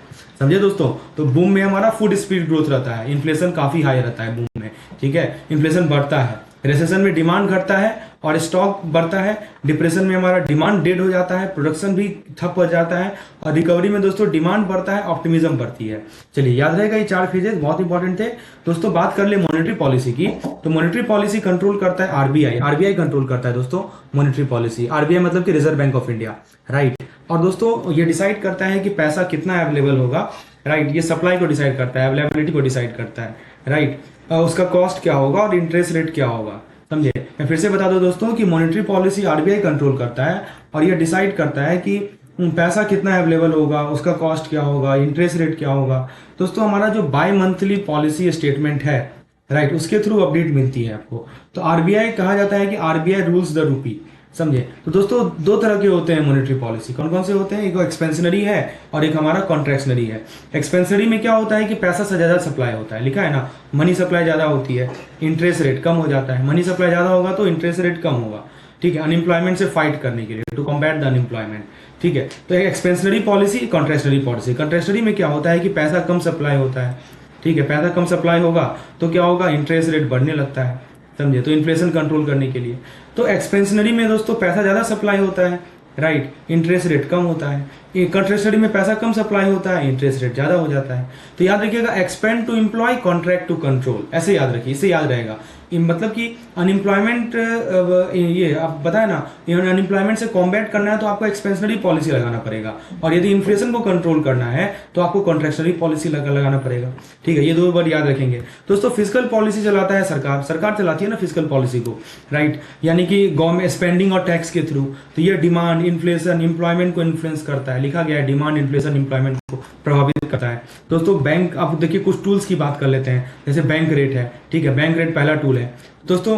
बैंक रेट वो रेट होती है जो आरबीआई बैंक से चार्ज करती है लॉन्ग टर्म बोरोइंग के लिए। तो बैंक जब लॉन्ग टर्म बोरो करती है ना, तो जिस रेट पे आरबीआई बैंक को लॉन्ग टर्म बोरोइंग देती है उसको बैंक रेट बोलते हैं दोस्तों। याद रखिएगा कि ये एमएसएफ और रेपो से लिंक होता है, समझे। चलिए एक बार जल्दी से रिवाइज कर लेते हैं। पहला पॉइंट आपको बताया मॉनेटरी पॉलिसी के बारे में, आरबीआई कंट्रोल करती है मनी और इंटरेस्ट दोनों को। फिर बताया आपको 2 तरह के, एक्सपेंशनरी और कॉन्ट्रैक्शनरी। एक्सपेंशनरी का मतलब कि पैसा बढ़ रहा है, इंटरेस्ट घट रहा है। कॉन्ट्रैक्शनरी का मतलब कि पैसा घट रहा है, इंटरेस्ट बढ़ रहा है, समझे। तो याद देखिए ना, मनी सप्लाई घट रहा है, इंटरेस्ट बढ़ रहा है। कॉन्ट्रैक्शनरी का मतलब यही होता है, मनी सप्लाई हमारा कॉन्ट्रैक्ट हो रहा है, सप्लाई कॉन्ट्रैक्ट हो रहा है और इंटरेस्ट बढ़ रहा है। एक्सपेंशनरी मतलब मनी सप्लाई एक्सपेंड हो रहा है, इंटरेस्ट घट रहा है, ठीक है। फिजिकल पॉलिसी याद रखिए, गवर्नमेंट डिमांड को कंट्रोल करती है टैक्स और स्पेंडिंग के माध्यम से। बैंक रेट आपको बताया, बैंक रेट दोस्तों आरबीआई का लॉन्ग टर्म रेट होता है।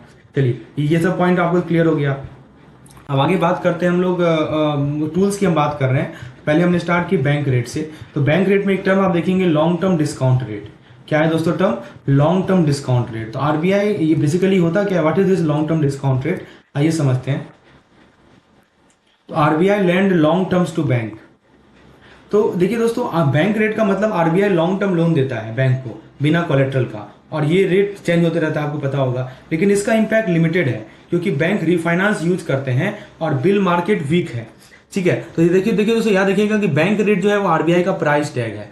मतलब आरबीआई लॉन्ग टर्म लोन जो बैंक को देता है वो बैंक रेट पे देता है, बिना कोलेट्रल का लोन देता है, ठीक है। फिर दोस्तों एक होता है एमएसएफ। एमएसएफ एक दूसरा टूल होता है, ठीक है। इसका लिमिटेशन ही बता दिया। इसका लिमिटेशन क्या है दोस्तों, कि इसका इंपैक्ट लिमिटेड है, लिमिटेड इंपैक्ट है, क्योंकि बैंक रिफाइनेंस यूज करती है और बिल मार्केट हमारा वीक है। एमएसएफ होता है हमारा मिडनाइट सेफ्टी फंड, ठीक है। तो दोस्तों क्या होता है कि जब बैंक को इमरजेंसी में, मार्जिनल स्टैंडिंग फैसिलिटी इसका फुल फॉर्म होता है, तो जब बैंक को इमरजेंसी में ओवरनाइट पैसा चाहिए तो एमएसएफ यूज करता है।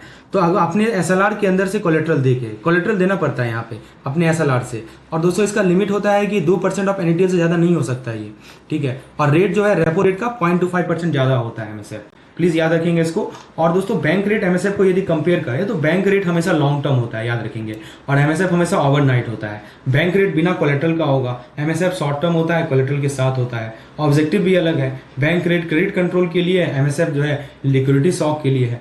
चलिए सीआरआर की बात कर ले दोस्तों। सीआरआर होता है हमारा कैश रिजर्व रेशियो। समझे। तो दोस्तों बैंक को अपने एनडीटीएल का एक हिस्सा कैश के फॉर्म में आरबीआई के पास रखना पड़ता है, जो कि लगभग 4.5% का होता है। इससे लिक्विडिटी और सेफ्टी इंश्योर होती है। तो दोस्तों आपको एक बार क्विकली रिकैप कर लीजिए। पहले मैंने आपको बैंक रेट के बारे में बताया। बैंक रेट में क्या बताया दोस्तों, लॉन्ग टर्म होता है, कोई कोलेट्रल नहीं देना पड़ता, उसका इंपैक्ट वीक होता है। एमएसएफ के बारे में बताया दोस्तों कि इमरजेंसी ओवरनाइट बोरोइंग है, कोलेट्रल चाहिए होता है यहाँ पे। और दोस्तों सीआरआर क्या होता है, सीआरआर होता है cash reserve with RBI for safety. RBI के पास हम कुछ कैश रखते हैं सेफ्टी पर्पज से, इसी को सीआरआर बोलते हैं ना। चलिए, बैंक को अपने डिपॉजिट का एक हिस्सा कैश के फॉर्म में आरबीआई के पास रखना पड़ता है, ठीक है, उसको सीआरआर कहते हैं। यानी कि एक तरह से कैश कुशन होता है, समझिए। फिर दोस्तों एसएलआर क्या होता है, तो एसएलआर दो चीज का सम है, मतलब कि सेफ्टी और सिक्योरिटी का सम होता है एसएलआर। देखिए यहाँ लिखा गया है सेफ्टी प्लस सिक्योरिटी। मतलब दोस्तों बैंक को कुछ पैसा कैश, गोल्ड या गवर्नमेंट सिक्योरिटी में रखना होता है, लिखा है ना, कैश, गोल्ड या अप्रूव्ड सिक्योरिटी में रखना पड़ता है कुछ पैसा, राइट। तो अपने पास ही रखना पड़ता है, राइट। इस पे इनको इंटरेस्ट मिलता है। तो अब ये ध्यान रखना है। तो ये होता है एसएलआर। ये फिर सीआरआर एसएलआर में क्या अंतर है, सीआरआर आरबीआई के पास जाता है, एसएलआर बैंक के पास रहता है। सीआरआर से लिक्विडिटी ड्रेन होती है, एसएलआर से सॉल्वेंसी इंश्योर होती है। तो सीआरआर आरबीआई के पास, एसएलआर खुद के पास रखना पड़ता है। एक नया टूल का नाम आप सुनेंगे, तो जिसको बोलते हैं हम लोग एसडीएफ, समझे। यहाँ देखिए लिखा है स्टैंडिंग डिपॉजिट फैसिलिटी। क्या होता है ये दोस्तों, एक बार पढ़ लीजिए। ये क्या होता है कि 2022 से आया है कि जब बैंक के पास एक्स्ट्रा पैसा हो तो वो आरबीआई के पास डिपॉजिट कर सकता है बिना कोलेट्रल के, और ये ओवरनाइट के बेसिस पे होता है, ठीक है। एक्स्ट्रा सरप्लस को सब करता है ये, समझे। तो दोस्तों एक होता है बेस रेट। बेस रेट क्या होता है दोस्तों, 2010 में क्या हुआ था दोस्तों कि ये बेस रेट आया था, बैंक इससे कम रेट पे लोन नहीं दे सकते। तो पहले बीपीएलआर हुआ करता था, बेंचमार्क प्राइम लैंडिंग रेट, उसको बेस रेट ने रिप्लेस किया था। फिर आता है हमारा एमसीएलआर, इसको ध्यान से सुनिएगा, एमसीएलआर पे सवाल आता है हर एक साल। एमसीएलआर होता है marginal cost of landing rate. कब आया, 2016 में आया। यह इंटरनल बेंचमार्क है जो बैंक के कॉस्ट ऑफ फंड पे बेस्ड होता है। साफ साफ लिखा है ना, पूछा जाता है एक्सटर्नल बेंचमार्क है कि इंटरनल बेंचमार्क है, तो आंसर है इंटरनल बेंचमार्क है, बैंक के कॉस्ट ऑफ फंड पे डिपेंड करता है। इसके 4 कंपोनेंट होते हैं, marginal cost of error, negative carry on CRR, ठीक है, operational cost, tenor premium, operational cost, ये 4 कंपोनेंट होते हैं। तो सीआरआर याद रखिएगा दोस्तों, कैश विद आरबीआई। मैंने आपको बताया ना, सीआरआर होता है कैश विद आरबीआई, एसएलआर मतलब होता है सिक्योरिटी विद बैंक, जो कि इंटरेस्ट अर्न करता है। डिफरेंस क्या है दोस्तों, एसडीएफ के बारे में बताया आपको, एक्स्ट्रा पैसा आरबीआई के पास रखना पड़ता है, कोई कोलेट्रल नहीं देना पड़ता। बेस रेट मतलब कि मिनिमम लोन रेट, ठीक है, उसको बेस रेट बोलते हैं। एमसीएलआर यानी loan rate based on cost of fund, इसको एमसीएलआर बोलते हैं। एमसीएलआर के 4 कंपोनेंट कौन कौन से होते हैं वो जरा देख लीजिए। तो आई थिंक 4 कंपोनेंट के बारे में बताया गया है यहाँ पे। तो कौन कौन से 4 कंपोनेंट हैं एमसीएलआर के, लेट्स हैव अ लुक। तो यहाँ पे आप देख सकते हैं कि रेपो रेट, एमएसएस, ओके। तो यहाँ पे देखिए 4 कंपोनेंट यहाँ पे हैं दोस्तों, marginal cost of fund plus CRR carry cost plus operation cost plus tenor premium, ठीक है। ये 4 कंपोनेंट होते हैं, इस पर बहुत सवाल आते हैं दोस्तों, प्लीज इसको याद कर लें, ठीक है। ये 4 कंपोनेंट कौन कौन से हैं, तो दोस्तों मार्जिनल, एमसीएलआर को याद रखिए, मार्जिनल प्लस टेनर, मतलब लोन रेट बैंक के खर्चे और लोन ड्यूरेशन पे डिपेंड करता है। बहुत सारे कॉस्ट हैं, marginal cost of fund, CRR carry cost, operation cost, tenor premium. एक होता है हमारा ईबीएलआर, जिसको बोलते हैं हम लोग एक्सटर्नल बेंचमार्क लैंडिंग रेट। तो दोस्तों 2019 से ये आया था। लोन रेट ऑफ आरबीआई के रेपो रेट या ट्रेजरी बिल यील्ड से लिंक होता है, हर 3 महीने में रीसेट होता है। इस पॉलिसी का इंपैक्ट डायरेक्टली कस्टमर तक पहुंचता है, इसको बोलते हैं एक्सटर्नल बेंचमार्क रेट। तो ईबीएलआर हमारा एक्सटर्नल है और ट्रांसपेरेंट है। फिर आता है हमारा एमएसएस, यानी कि दोस्तों मार्केट स्टेबलाइजेशन स्कीम। क्या होता है ये, मार्केट स्टेबलाइजेशन स्कीम 2004 में लॉन्च हुआ था, जब फॉरेन पैसा, जिसको हम लोग एफआईआई इनफ्लो बोलते हैं ना, एफआईआई इनफ्लो क्या होता है, फॉरेन से जो पैसा आता है, जब फॉरेन पैसा ज्यादा आता है तो आरबीआई मार्केट से लिक्विडिटी एब्जॉर्ब करती है, सिंपल सी बात है। एफआईआई बढ़ेगा तो लिक्विडिटी एब्जॉर्ब करेगी, लिक्विडिटी एब्जॉर्ब। तो मैं फिर से बता दूं दोस्तों, एफआईआई ज्यादा होता है, फॉरेन पैसा ज्यादा आता है, तो आरबीआई मार्केट से लिक्विडिटी एब्जॉर्ब करती है। लेकिन सवाल है कैसे एब्जॉर्ब करती है, तो गवर्नमेंट बॉन्ड इशू करके दोस्तों आरबीआई मार्केट से लिक्विडिटी एब्जॉर्ब करती है। तो एमएसएस याद रखिएगा, एमओपी का सरप्लस होता है, आरबीआई मार्केट से एक्स्ट्रा पैसा पूछता है, जैसे कि घर का पानी पोछना, वैसा ही हुआ, समझे, पानी पोछना हो एक तरह से हो गया मार्केट स्टेबलाइजेशन।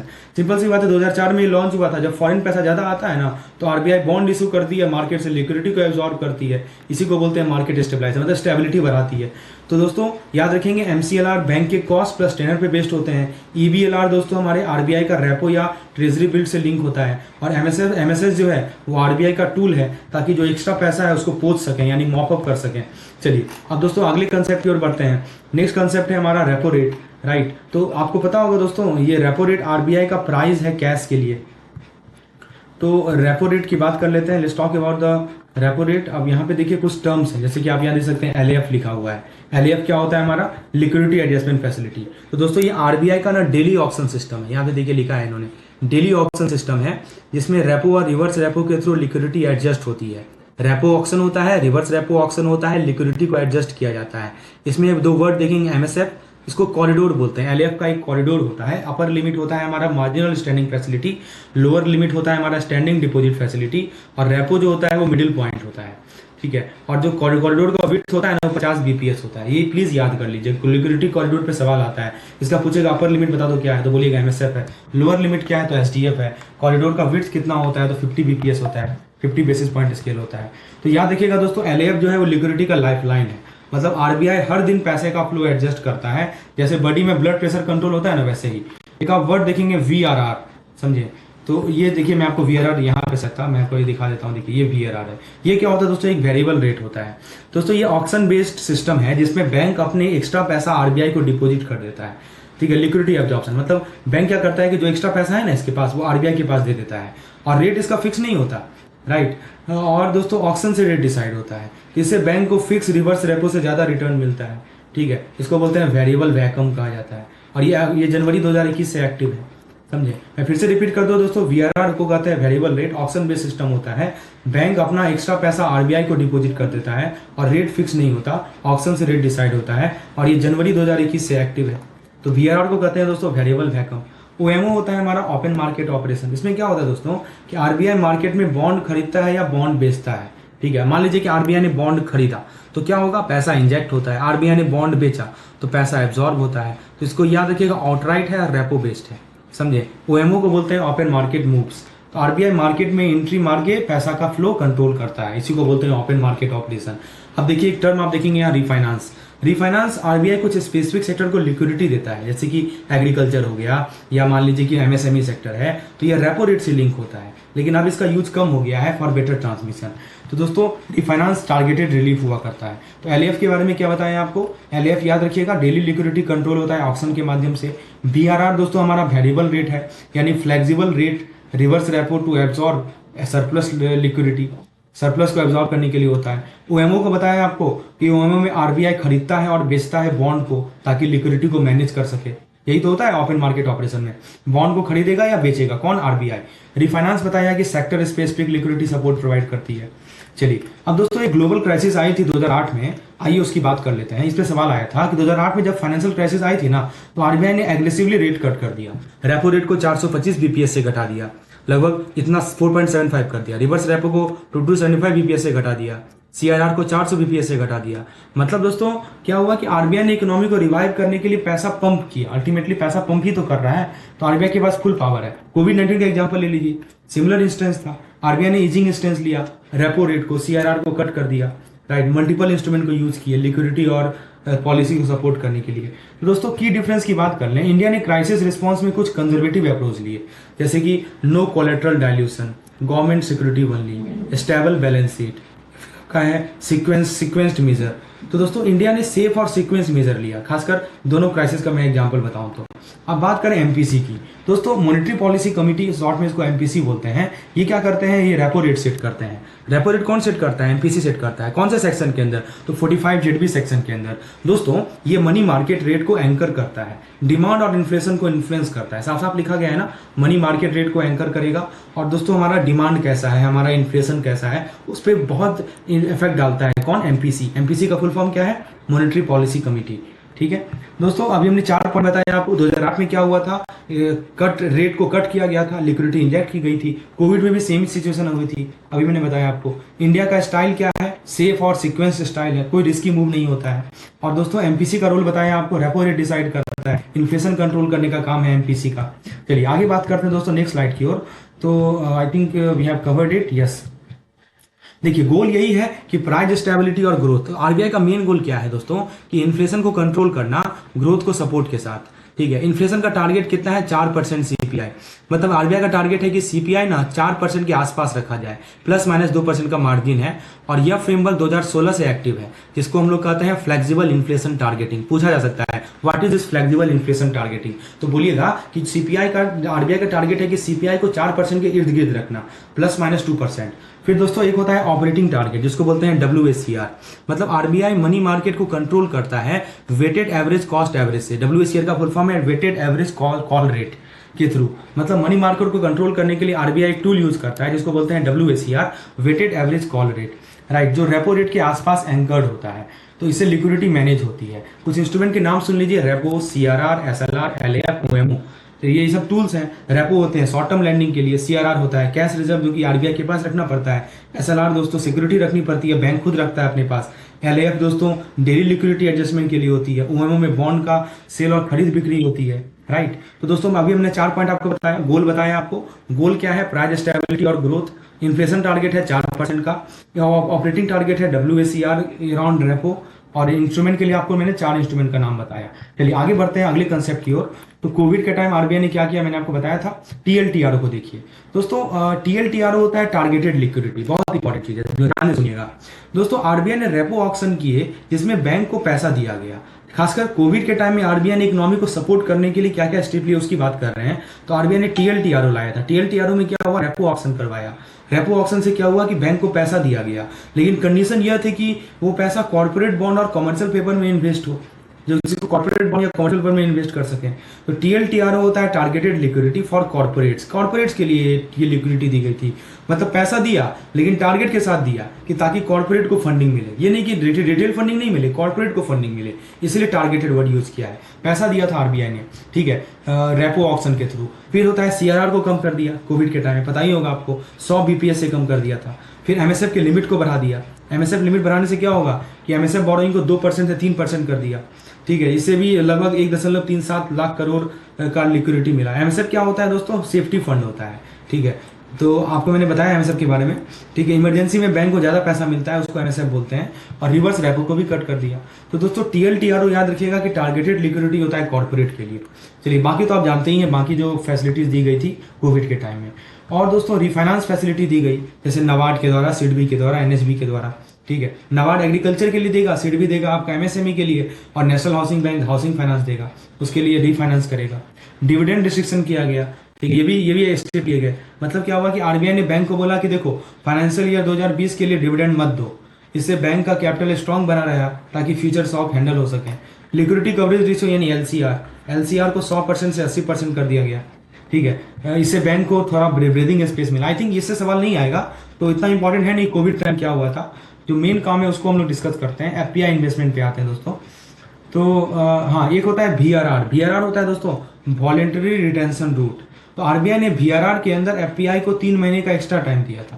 तो ये सब के सब कोविड के टाइम ही हुए थे, ठीक है। तो ये ध्यान रखेंगे दोस्तों। ये सब ओके, मैं इसको स्किप कर रहा हूँ, ठीक है। कोविड के टाइम क्या हुआ उतना इंपॉर्टेंट है नहीं, इससे सवाल नहीं आता है ज़्यादा। तो अब मैं आपको डायरेक्टली फिजिकल पॉलिसी पे ले चलता हूँ, फिजिकल पॉलिसी का बेसिक्स पे, राइट। तो यहाँ पे आप देख सकते हैं दोस्तों फिजिकल पॉलिसी की बेसिक समझाई गई है। तो इसमें पहला पॉइंट लिखा है टैक्स एंड स्पेंड, ठीक है। तो यहाँ पे देखिए फिजिकल पॉलिसी का बेसिक्स क्या है। मतलब गवर्नमेंट अपनी फिजिकल पॉलिसी के थ्रू इकोनॉमी को प्रभावित करती है। फिजिकल पॉलिसी सरकार क्या करती है, अर्थव्यवस्था को प्रभावित करती है, ठीक है। तो कैसे प्रभावित करती है, तो टैक्सेशन का यूज करती है। टैक्सेशन से पैसा कलेक्ट करती है, टैक्स से पैसा आता है ना सरकार को, और एक्सपेंडिचर से क्या करती है, ग्रोथ, एम्प्लॉयमेंट और इन्वेस्टमेंट को बूस्ट करती है। तो टैक्स एंड स्पेंड ये हमारा ग्रोथ ब्लेंड है। मतलब सरकार पैसा लेती भी है और लगाती भी है ताकि इकोनॉमी चलता रहे। टैक्सेशन का क्या इम्पैक्ट पड़ता है, तो इनकम कम या ज़्यादा होती है टैक्स से, ठीक है। सेविंग और इन्वेस्टमेंट चेंज होते हैं टैक्स से। और दोस्तों प्रोडक्शन कॉस्ट और कंजम्पशन भी हमारा इस पर भी इफेक्ट पड़ता है टैक्स से। तो टैक्स सभी के पॉकेट को टच करता है। मतलब हर आदमी के जेब पे टैक्स का असर होता है। ऑब्जेक्टिव क्या है फिजिकल पॉलिसी का, कि ग्रोथ को प्रमोट करना, प्राइस स्टेबिलिटी मेंटेन करना, इनइक्वालिटी को कम करना और रिसोर्सेज को मोबिलाइज करना। तो दोस्तों याद रखेंगे फिजिकल पॉलिसी में का मेन फंडा ये है कि टैक्स से पैसा कलेक्ट करो और खर्चा करो, इससे ग्रोथ ब्लेंड मिलेगा। टैक्सेशन का इम्पैक्ट दोस्तों हर पॉकेट पे पड़ता है। ऑब्जेक्टिव मैंने बताया ग्रोथ, स्टेबिलिटी और फेयरनेस। अगले कंसेप्ट की ओर बढ़ते हैं, फिजिकल पॉलिसी को थोड़ा अच्छे से समझते हैं। दोस्तों गवर्नमेंट डेवलपमेंट को बूस्ट करती है, कैसे, तो देखिए इंफ्रास्ट्रक्चर प्रोजेक्ट के माध्यम से, सब्सिडीज के माध्यम से, इन्वेस्टमेंट इंसेंटिव के माध्यम से। मतलब सरकार पैसा लेती भी है और लगाती भी है ताकि इकोनॉमी हमारा ग्रो करे। प्राइस स्टेबिलिटी क्या होता है कि मान लीजिए कि हमारा इन्फ्लेशन बढ़ गया, तो गवर्नमेंट यूज करती है कॉन्ट्रैक्शनरी पॉलिसी। आई थिंक हमने अभी आपको बताया था कि इन्फ्लेशन जब बढ़ जाता है तो सरकार कौन सा पॉलिसी यूज करती है दोस्तों, कॉन्ट्रैक्शनरी पॉलिसी यूज करती है। मतलब टैक्स बढ़ाया जाता है, ठीक है, स्पेंडिंग कम की जाती है, सब्सिडीज दी जाती है सप्लाई को बूस्ट करने के लिए। ठीक है, तो ये प्राइस को स्टेबल करने का तरीका है। जब इन्फ्लेशन बढ़ जाता है तो कॉन्ट्रैक्शन किया जाता है। ठीक है, तो control price, balance demand, demand कम करो, सप्लाई बढ़ाओ, सिंपल सा लॉजिक है। डिमांड कैसे कम होगा? टैक्स बढ़ा दो, स्पेंडिंग कर दो। सप्लाई कैसे बढ़ेगा? तो आप जो है सब्सिडीज देना शुरू कर दो। ठीक है, तो इस तरह से कॉन्ट्रैक्शनरी पॉलिसी होता है इन्फ्लेशन को कम करने के लिए। फिर दूसरा आप देखेंगे यहाँ पे लिखा है इन्होंने रिसोर्स मोबिलाइजेशन। ठीक है, यहाँ देखिए रिसोर्स मोबिलाइजेशन के बारे में क्या लिखा है। गवर्नमेंट पैसा रेज करती है। कैसे पैसा रेज करती है? टैक्स होता है, नॉन टैक्स रिवेन्यू होता है, बोरोइंग होते हैं सरकार के पास, ये सब तरीके होते हैं पैसा रेज करने के लिए। ठीक है, जिसको बोलते हैं मोबिलाइज टू मॉडर्नाइज। अब एक इंपॉर्टेंट एक्ट का नाम है यहाँ पे FRBM एक्ट, थोड़ा ध्यान से सुनिएगा, इस पे सवाल आता है। ये दोस्तों इसको कहते हैं physical responsibility and budget management act, 2003 में आया था। इसका गोल है स्टेबिलिटी, डेप्ट मैनेजमेंट, ट्रांसपेरेंसी और मीडियम टर्म बजट फ्रेमवर्क। ये 4 इसके गोल हैं: स्टेबिलिटी, डेप्ट management, transparency, medium term budget framework. ठीक है, तो दोस्तों ये फिजिकल रूल है बैलेंस के लिए, मतलब बजट का डिसिप्लिन मेंटेन करना ताकि फ्यूचर हमारा सेफ रहे। ठीक है, यही होता है FRBM का बेसिक मतलब। चलिए क्विकली रिकैप कीजिए। मैंने आपको बताया ग्रोथ में बताया आपको टैक्स और स्पेंड किया जाता है डेवलपमेंट के लिए। प्राइस स्टेबिलिटी कैसे मेंटेन होगा? कॉन्ट्रैक्शनरी पॉलिसी के थ्रू। डिमांड कंट्रोल किया जाएगा टैक्स और सब्सिडीज के माध्यम से। FRBM एक्ट दोस्तों नियम है फिजिकल डिसिप्लिन को मेंटेन करने के लिए, 2003 में आया था ये। चलिए आगे बात करें अगले फिजिकल FRBM में कुछ और पॉइंट्स हैं। इसमें दोस्तों 4 की मैंडेट्स हैं। FRBM में ना 4 की मैंडेट्स हैं कि हर साल दोस्तों 3 एनुअल स्टेटमेंट, बजट स्टेटमेंट देना पड़ेगा, याद रखिएगा। फिजिकल डेफिसिट को कम करना दूसरा मैंडेट है। तीसरा है कि रेवेन्यू डेफिसिट को खत्म कर दो। और चौथा मैंडेट है कि RBI से डायरेक्ट बोरोइंग को बंद करो। ये 4 मैंडेट है दोस्तों फिजिकल। फिर से बता दो दोस्तों, हर साल 3 बजट स्टेटमेंट देना, फिजिकल डेफिसिट को कम करना, रेवेन्यू डेफिसिट को खत्म करना, RBI से डायरेक्ट बोरोइंग बंद करना। तो 4 रूल हैं: report, reduce, restrict and review. Budget बनाना है, डेफिसिट कम करना है और RBI से पैसा नहीं लेना है। समझे, ये 4 रूल हैं दोस्तों। सीलिंग क्या है? गवर्नमेंट ने गारंटी की सीलिंग, गवर्नमेंट की जो गारंटी की सीलिंग है वो GDP की 0.5% है। लेकिन अगर नेशनल सिक्योरिटी या नेचुरल कैलामिटी हो तो एक्सेप्शन अलाउड है। ठीक है, ये गारंटी की सीलिंग है दोस्तों। अमेंडमेंट आया 2012 में, एक MTEF आया और ERD आया। दोस्तों FRBM एक्ट में 2 नए कंसेप्ट आए। MTEF होता क्या है? मिडिल टर्म, यहाँ देख सकते हैं लिखा है मिडिल टर्म एक्सपेंडिचर फ्रेमवर्क, इसको MTEF बोलते हैं। ठीक है, और ERD होता है इफेक्टिव रेवेन्यू डेफिसिट। तो 2012 में दोस्तों 2 नए कंसेप्ट आए, मिडिल टर्म एक्सपेंडिचर फ्रेमवर्क और इफेक्टिव रेवेन्यू डेफिसिट। ठीक है, तो मतलब कि amend is equal to spend smart, मतलब दोस्तों सिर्फ पैसा खर्च नहीं करना, स्मार्ट प्लानिंग भी जरूरी है। तो कैसे स्मार्ट प्लानिंग करेंगे? MTEF के माध्यम से, यानी दोस्तों मीडियम टर्म एक्सपेंडिचर फ्रेमवर्क के माध्यम से, और ERD यानी इफेक्टिव रेवेन्यू डेफिसिट के माध्यम से। चलिए आगे बात करें थीम और इम्पैक्ट क्या है दोस्तों। ये FRBM का मेन गोल है कि बोरोइंग को कम करो, ट्रांसपेरेंसी को बढ़ाओ, समझे। लेकिन 2008 क्राइसिस के टाइम दोस्तों स्टिमुलस दिया गया जिससे डेफिसिट बढ़ गया। ठीक है, 2008 क्राइसिस जब आया ना दोस्तों तो स्टिमुलस रेज किया गया, स्टिमुलस दिया गया, जिससे क्या हो गया? डेफिसिट बढ़ गया। तो दोस्तों डिसिप्लिन को क्राइसिस के टाइम टेस्ट किया जाता है। जब क्राइसिस आता है ना तो रूल को टेस्ट किया जाता है, समझे। तो आपको थीम और FRBM का गोल समझ में आया। गोल क्या है दोस्तों? बोरोइंग को कम करना, ट्रांसपेरेंसी को बढ़ाना। 2008 का क्राइसिस आया तब दोस्तों स्टिमुलस दिया गया, डेफिसिट बढ़ गया। ठीक है, तो दोस्तों मेमोरी ट्रिप याद रखेंगे कि आपको बताया दोस्तों डिसिप्लिन टेस्टेड इन क्राइसिस, मतलब जब क्राइसिस आता है तो रूल को टेस्ट किया जाता है। तो 4 पॉइंट आपको मैंने बताया दोस्तों। FRBM के 4 फिजिकल रूल कौन कौन से हैं डिसिप्लिन के लिए। सीलिंग कितना है दोस्तों? 0.5% GDP limit with emergency exception है। GDP का 0.5% है। 2012 में एक अमेंडमेंट आया जिसमें MTEF और ERD को लाया गया स्मार्ट स्पेंडिंग के लिए। और क्राइसिस का इम्पैक्ट स्टिमुलस ने डेफिसिट बढ़ा दिया, स्टिमुलस के कारण डेफिसिट बढ़ गया हमारा, क्राइसिस का इम्पैक्ट ये पड़ा। दोस्तों आगे बात करें FRBM का अमेंडमेंट के बारे में, जो आपको मैंने बताया था ERD के बारे में, आइए देखते हैं। तो देखिए क्या हुआ कि यहाँ पढ़ सकते हैं आप, लिखा है कि 2015 में FRBM टारगेट को 2018 तक एक्सटेंड कर दिया गया।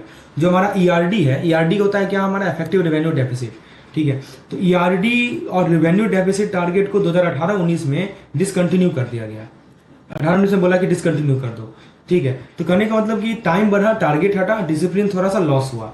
एक दोस्तों कमिटी का नाम याद रखिएगा, NK सिंह कमिटी पूछा जाता है। इस कमिटी ने रिकमेंड किया कि जो हमारा डेप्ट टू GDP टारगेट है उसको 60% करो, सेंटर को 40% और स्टेट का 20%। कब तक? 2023 तक। साल दर साल डेफिसिट रिडक्शन का रोड मैप भी दिया गया NK सिंह कमिटी को, जिनको डेप्ट एंकर कहा जाता है, समझे। तो डेप्ट इज द न्यू एंकर, मतलब आप सिर्फ डेफिसिट नहीं, टोटल डेप्ट भी कंट्रोल में होनी चाहिए। डेफिसिट तो है ही, डेप्ट भी कंट्रोल में करो। एक इंडिपेंडेंट फिजिकल काउंसिल रिकमेंड किया गया। जो कि फोरकास्ट करे, क्या करे, फोरकास्ट करे, जो कि मॉनिटर करे, कॉम्प्लायंस को मॉनिटर करे, यदि कोई डेविएशन है तो उसको एडवाइस करे। कौन एडवाइस करेगा? एक फिजिकल काउंसिल एडवाइस करेगा। तो दोस्तों मतलब बजट का रूल एक गार्ड डॉग है ताकि चीटिंग ना हो। दोस्तों इसका एस्केप क्लॉज क्या था वो जरा देख लीजिए। कोविड के टाइम में सरकार ने सेक्शन 4 के अंदर फिजिकल डेफिसिट को 3.3% से 3.8% तक बढ़ा दिया था। इमरजेंसी वाला केस था। तो दोस्तों याद रखिएगा अमेंडमेंट में क्या हुआ था कि डेडलाइन को बढ़ा दिया गया, टारगेट को ड्रॉप कर दिया गया। एनके सिंह कमेटी को डेट टैंकर कहा जाता है, मतलब जिसमें कहा गया कि GDP to debt to GDP का जो रेशियो है उसको 60% का गोल किया गया 2023 तक। फिजिकल काउंसिल एक इंडिपेंडेंट वॉचडॉग होता है। एस्केप क्लॉज आपका आया था उस दौरान। चलिए आप एफआरबीएम में एक और पॉइंट को देख लेते हैं कि 2015 में एफआरबीएम का फिजिकल डेफिसिट टारगेट को 18 तक एक्सटेंड कर दिया गया। ठीक है, मतलब 18 तक एक्सटेंड किया। ईआरडी और रेवेन्यू डेफिसिट टारगेट को 18-19 में डिसकंटिन्यू कर दिया गया। आई थिंक हमने अभी डिस्कस कर लिया है ये एनके सिंह कमेटी को, इसको मैं स्किप कर रहा हूँ। ठीक है, एस्केप क्लॉज भी हमने आपको बताया है। आगे बात करते हैं दोस्तों अगले कंसेप्ट की ओर। हाँ, एसएनए की बात करते हैं दोस्तों। देखिए एसएनए एक यूएन डेवलप फ्रेमवर्क है। एसएनए क्या होता है, यहाँ पे देखिए एसएनए की बात हो रही है, सिस्टम ऑफ नेशनल अकाउंट बोलते हैं इसको। यूएन डेवलप स्टैंडर्ड है जो हर कंट्री के मैक्रो इकोनॉमिक अकाउंट को स्टैंडर्डाइज करता है। यानी कि जितने भी देश है ना, सबके जो मैक्रो इकोनॉमिक अकाउंट होते हैं उसको स्टैंडर्डाइज करने के लिए सिस्टम ऑफ नेशनल अकाउंट बनाया गया। इसका लेटेस्ट वर्जन है एसएनए 2008, समझे।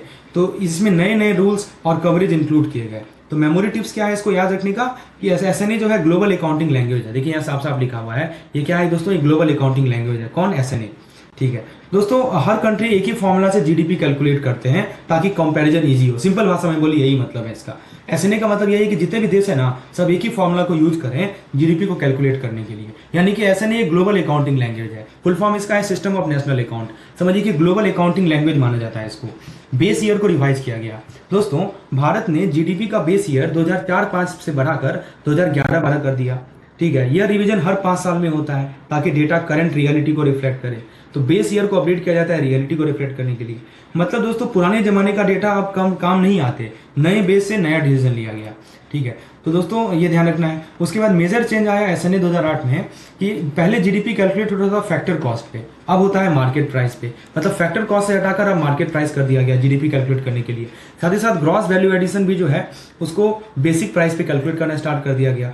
कॉर्पोरेट सेक्टर ने एमसीए 21 डेटा यूज होता है। तो दोस्तों याद रखिएगा GDP market price is the global norm. अब जीडीपी मार्केट के हिसाब से होता है, रियल वैल्यू दिखाता है आपको। ठीक है, उसके बाद आया हमारा एक्सपेंडेड कवरेज, जिसमें दोस्तों कॉर्पोरेट और फाइनेंशियल डेप्थ दोनों आया।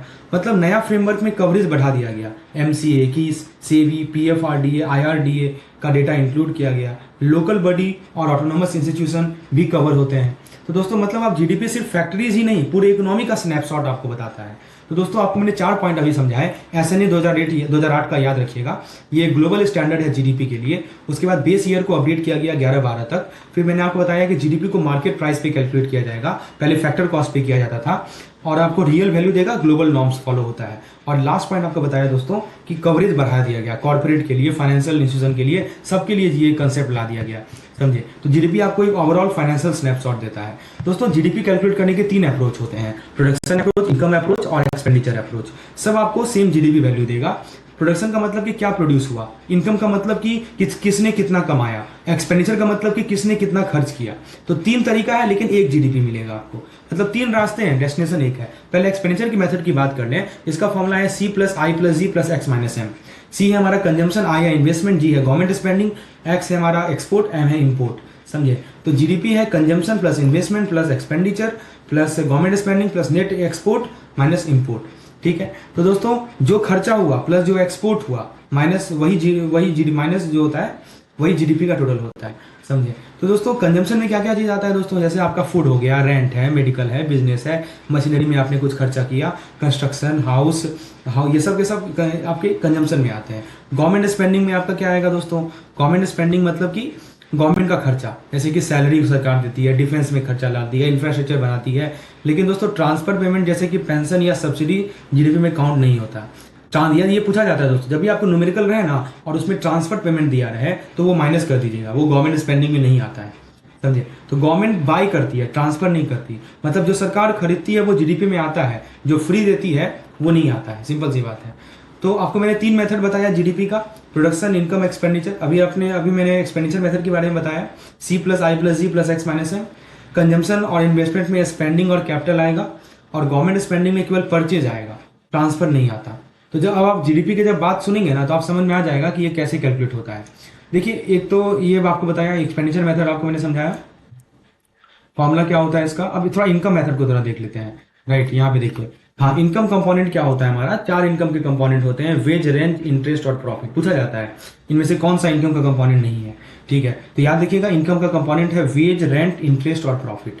इसके अंदर compensation of employ, property income, taxes, depreciation, ठीक है, और देखिए ये सब के सब आते हैं, समझे। तो याद रखेंगे ना, इनकम में आपका पे plus profit plus tax, simple भाषा में बोले, ठीक है। वेज, रेंट, इंटरेस्ट, प्रॉफिट सब के सब इनकम में आते हैं। Compensation of employ, property income, taxes, depreciation, all this comes under income. GDP 2 तरह का होता है दोस्तों, आपको पता होगा। एक होता है आपका रियल जीडीपी और एक होता है आपका नॉमिनल जीडीपी। राइट, तो रियल जीडीपी आपको कांस्टेंट प्राइस पे रखता है और जो नॉमिनल जीडीपी आपके करंट प्राइस पे होता है। तो real GDP yesterday price, nominal GDP today's price. तो ये ध्यान रखेंगे। अब दोस्तों यहाँ पे कुछ फैक्टर की बात की जा रही है, जैसे आप देख सकते हैं बेसिक प्राइस। बेसिक प्राइस होता है दोस्तों factor cost plus production tax minus production subsidies. मतलब कि बेसिक मतलब कि प्रोडक्ट से पहले, मतलब बिफोर प्रोडक्ट टैक्स, समझ रहे हैं ना, प्रोडक्ट बनने से पहले का टैक्स जो लगता है, ठीक है, उसको बोलते हैं। मतलब प्रोडक्ट को मिलने वाली actual price minus product tax के बिना, ठीक है, उसको कहते हैं हम लोग बेसिक प्राइस। फिर एक होता है मार्केट प्राइस, यानी फाइनल सेलिंग प्राइस जिसको कहा जाता है। तो आपका इसमें क्या आएगा, बेसिक प्राइस पहले ले लीजिए, उसमें टैक्स माइनस जोड़ के सब्सिडीज माइनस कर दीजिए, ठीक है। मतलब आपने प्रोडक्ट टैक्स को जोड़ दिया, ठीक है। और दोस्तों कहने का मतलब कि जो कस्टमर मार्केट में पे करता है टैक्स के साथ, वो होता है मार्केट प्राइस। और बेसिक प्राइस क्या होता है कि प्रोड्यूसर को मिलने वाली एक्चुअल प्राइस, ठीक है, प्रोडक्ट टैक्स के बिना। तो ये ध्यान रखना है। इसमें देखिए बेसिक प्राइस में कहीं प्रोडक्ट टैक्स दिख रहा है क्या, नहीं दिख रहा है, या प्रोडक्शन टैक्स आ रहा है कि जो प्रोड्यूसर जो बना रहा है उसको कितना खर्चा आ रहा है और मार्केट में कंज्यूमर को कितना खर्चा आ रहा है। यही अंतर है बेसिक प्राइस में और मार्केट प्राइस में, ठीक है। तो ये ध्यान रखना है, क्योंकि प्रोडक्ट टैक्स कहीं नहीं होगा बेसिक प्राइस में, लेकिन प्रोडक्ट टैक्स मार्केट प्राइस में जरूर ऐड होता है, ठीक है दोस्तों। अब बात कर लेते हैं जीवीए वर्सेज जीडीपी की। देखिए दोस्तों, जीवीए आपका कहलाता है ग्रॉस वैल्यू एडेड, यानी सेक्टर वाइज प्रोडक्शन वैल्यू बताता है, ये सप्लाई साइड को बताता है सेक्टर वाइज। और जीडीपी जो होता है ना, वो जीवीए ले लीजिए, उसमें से नेट टैक्स जोड़ दीजिए, यानी प्रोडक्ट टैक्स माइनस सब्सिडीज, समझे, तो वो डिमांड साइड आ जाता है। तो जीवीए सप्लाई साइड है, जीडीपी हमारा डिमांड साइड है। जीवीए से जीडीपी पे आना है तो जीवीए में आपका प्रोडक्ट टैक्स जोड़िए, सब्सिडी माइनस कीजिए, समझे। तो मतलब कि जीवीए बताता है क्या बना और जीडीपी बताता है कितना खर्चा हुआ, समझे। इसीलिए बताया सप्लाई होता है जीवीए और जीडीपी कितना खर्चा हुआ, इसीलिए प्रोडक्ट टैक्स माइनस सब्सिडी जोड़ते हैं। टैक्स के टाइप्स की बात कर ले दोस्तों, तो एक होता है हमारा production tax. Production tax output से इंडिपेंडेंट है, जैसे आपका लाइसेंस टैक्स हो, लाइसेंस फी है, उसको आउटपुट से क्या मतलब। और दूसरा टैक्स होता है प्रोडक्ट टैक्स, जो कि हमारा पर यूनिट बेसिस पे होता है, जैसे जीएसटी लगता है। तो प्रोडक्शन टैक्स फिक्स्ड होता है, लेकिन प्रोडक्ट टैक्स हमारा पर यूनिट होता है। तो मैंने आपको 4 पॉइंट बताए। बेसिक प्राइस मतलब कि प्रोड्यूसर का खर्चा कितना आया प्रोडक्ट टैक्स से पहले। मार्केट प्राइस मतलब कंज्यूमर को कितना देना पड़ रहा है टैक्स देने के बाद। और जीबीए और जीडीपी में बस इतना सा अंतर है कि जीबीए आपको बताता है सप्लाई साइड है और जीडीपी आपका डिमांड व्यू है, सेम चीज का। तो यदि जीबीए से जीडीपी पे आना है तो प्रोडक्ट टैक्स जोड़ दीजिए, सब्सिडी माइनस कर दीजिए। टैक्स के 2 तरह के होते हैं, प्रोडक्शन टैक्स और product tax. Production tax fix होता है और product tax per unit tax होता है, जैसे जीएसटी हो गया। लाइसेंस फी कैसा टैक्स है जी, तो लाइसेंस फी प्रोडक्शन टैक्स है और हमारा जो जीएसटी है वो कैसा टैक्स है, प्रोडक्ट टैक्स है। दोस्तों जीडीपी का मतलब ये है कि आपके जितने फाइनल गुड्स एंड सर्विस हैं सबका मार्केट वैल्यू आप निकाल लें, ठीक है, जो कि भारत के बॉर्डर के अंदर बने हैं। तो याद रखेंगे जो भी प्रोडक्शन भारत के अंदर हुआ है वही जीडीपी होता है। और जीएनपी होता है हमारा नेशन का आउटपुट, मतलब कि जीडीपी में नेट इनकम फ्रॉम एब्रोड जोड़ दें, यानी जो पैसा इंडियन सिटीजन ने फॉरेन एसेट से कमाया वो भी हमारा जीएनपी में आ जाता है। मतलब एब्रोड गेन जिसको, मतलब कि मैं मान लीजिए मेरा कुछ इनकम है विदेशी इनकम से, तो वो भी जुड़ जाएगा। पूरे भारतीय ने जितना पैसा कमाया उसको जोड़ दें तो जीएनपी आ जाता है। मतलब देश के लोगों का पैसा है, चाहे इंडिया से आए या बाहर से आए, ठीक है। जीएनआई क्या होता है, ये इनकम का मेजर है, gross national income full form होता है इसका, यानी जीडीपी में पेंसेशन, प्रॉपर्टी इनकम फ्रॉम एब्रोड, मतलब टोटल इनकम बताता है जो इंडियन सिटीजन ने ग्लोबली अर्न की है। मतलब जीडीपी के साथ ग्लोबल इनकम भी ऐड होता है, समझे। तो ये जीएनआई होता है। यूटिलिटी लिमिट में याद रखेंगे दोस्तों कि जीडीपी सिर्फ प्रोडक्शन बताता है, लेकिन इनइक्वालिटी, वेलफेयर, ये देखिए ना वर्ड सब लिखा है, inequality, welfare, regional disparity, unemployment, ये सब इग्नोर करता है जीडीपी। ये तो लिमिटेशन है, जीडीपी वेलफेयर से रिलेटेड है ही नहीं। इसके लिए अलग हम लोग इंडेक्स यूज करते हैं, इसको एसडीआई बोलते हैं, यानी कि ह्यूमन डेवलपमेंट इंडेक्स बोलते हैं। और ग्रीन जीडीपी जैसे इंडिकेटर भी जरूरी है। तो मैंने आपको क्या क्या पॉइंट बताया, रिकॉल कीजिए। जीडीपी आपका प्रोडक्शन है with in border, GNP GDP plus जो नेट इनकम फ्रॉम एब्रोड आया है, और जीएनआई होता है ग्लोबल इनकम, ठीक है, टैक्सेस सब मिला जुला के। लिमिटेशन यही है जीडीपी का कि ये इनइक्वालिटी, वेलफेयर और इन्वायरमेंट को इग्नोर करता है जीडीपी, ये सबसे बड़ा लिमिटेशन है। दोस्तों जीएनपी आपको बता दिया, जीएनपी कैसे निकालते हैं, जीडीपी से नफिया जोड़ देते हैं। नफिया क्या होता है? Net factor income from abroad. ठीक है, तो देश के लोगों का पैसा चाहे इंडिया से आए या बाहर से आए। अब देखिए एनएनपी और एनडीपी। एनएनपी होता है हमारा नेट नेशनल प्रोडक्ट, तो कैसे निकालेंगे? जीएनपी में से डेप्रिसिएशन माइनस करेंगे, और एनडीपी निकालने के लिए एनएनपी में से नफिया माइनस करेंगे। मतलब सिंपल सी बात है कि जो पुराना हो गया उसका वैल्यू माइनस करके नेट आउटपुट आपको मिलेगा। डेप्रिसिएशन मतलब ये होता है ना कि जो पुराना हो गया उसको हटा दो, ठीक है, तो आपको नेट आउटपुट मिलेगा, नेट माइनस डेप्रिसिएशन। समझिए फैक्टर कॉस्ट और मार्केट प्राइस में क्या अंतर होता है? देखिए दोस्तों, फैक्टर कॉस्ट प्रोड्यूसर को मिलने वाला असली प्राइस जो होता है उसमें से टैक्स घटा दो, सब्सिडीज एडजस्ट करके आपको मिल जाता है। देखिए ना, प्रोड्यूसर को मिलने वाला एक्चुअल प्राइस, उसमें से टैक्स घटा दिया, सब्सिडीज जोड़ दिया, तो ये फैक्टर कॉस्ट आ जाता है। तो factor cost is equal to market price minus tax plus subsidy. ठीक है, ये फैक्टर कॉस्ट का बेसिक फंडा है। फिर एक होता है PDI, personal and disposable income. तो private income minus undistributed profit minus tax. मतलब जो पैसा आपके हाथ में एक्चुअल खर्चे करने के लिए आता है उसको बोलते हैं पर्सनल एंड डिस्पोजेबल इनकम। तो अनडिस्ट्रीब्यूटेड प्रॉफिट को माइनस कर लिया, टैक्सेस को माइनस कर लिया, तभी तो खर्चा आपके हाथ में आएगा। तो दोस्तों याद रखिएगा, GNP is equal to GDP plus income from abroad. NNP और एनडीपी नेट आउटपुट होता है डेप्रिसिएशन को घटाने के बाद। फैक्टर कॉस्ट जो होता है दोस्तों वो market price plus minus taxes plus subsidy. और पीडीआई होता है रियल पैसा जो आप खर्च कर सकते हैं, इसको कहा जाता है पर्सनल डिस्पोजेबल इनकम। चलिए उसके बाद दोस्तों रेवेन्यू टैक्स की बात कर लें तो गवर्नमेंट के रेगुलर इनकम दो तरह के होते हैं, एक तो हमारा टैक्स रिसीट होता है और एक हमारा नॉन टैक्स रिसीट होता है। समझे? तो टैक्स रिसीट जैसे कि इनकम टैक्स हो गया, कॉर्पोरेट टैक्स हो गया, जीएसटी है, कस्टम है, ये टैक्स रिसीट है। नॉन टैक्स में क्या आएगा? इंटरेस्ट है, डिविडेंड है, ग्रांट है, ये सब बिना टैक्स के हैं। समझे? यहाँ देखिए ना लिखा है, जैसे हमका इनकम टैक्स है, कॉर्पोरेट टैक्स है, जीएसटी, ये सब टैक्स रिसीट है। और नॉन टैक्स में हमारा इंटरेस्ट, डिविडेंड, ग्रांट आएगा। सरकार के रेगुलर इनकम दो तरह के होते हैं, मतलब जो पैसा सरकार कमाती है बिना लोन लिए, इसको कहते हैं रेवेन्यू टैक्स। समझिए? तो रेवेन्यू टैक्स मतलब टैक्स और नॉन टैक्स दोनों ऐड होता है। ये फॉर्मूला याद रखिएगा। आपके सामने ना डेटा दे देगा, इनकम टैक्स इतना है, कॉर्पोरेट टैक्स इतना है, जीएसटी इतना है, कस्टम इतना है, इंटरेस्ट इतना है, डिविडेंड इतना है, ग्रांट इतना है। बताओ तो सरकार का रेवेन्यू टैक्स कितना है? तो जोड़ दीजिएगा ना सबको। समझे? टैक्स नॉन टैक्स को जोड़ दिए तो रेवेन्यू वाला मिल जाएगा। मतलब सरकार को जो रेगुलर इनकम जो होती है, समझे? और होता है नेट टैक्स रेवेन्यू। ये क्या होता है कि आप देखिए कि टोटल टैक्स से स्टेट का हिस्सा निकाल दो तो बचा वो नेट हो जाता है। तो gross tax minus NCCD minus state share, ठीक है, तो आपको मिल जाएगा नेट टैक्स। सरकार स्टेट का भी तो हिस्सा है उसमें, उसको हटा दीजिए ना, एनसीसीडी भी हटा दीजिए ना, ठीक है, तो आपको नेट मिल जाएगा। समझे? तो ग्रॉस में से नेट निकालने का सही तरीका है कि डिडक्शन कर दो। डिडक्शन किस रूप में करेंगे? स्टेट का शेयर घटा के, एनसीसीडी घटा के। फिर आता है कैपिटल रिसीट। अभी हमने रेवेन्यू रिसीट की बात की, ठीक है ना। अब कैपिटल रिसीट में क्या होता है दोस्तों कि यह पैसा सरकार लोन या एसेट बेचकर रेज करता है। समझे?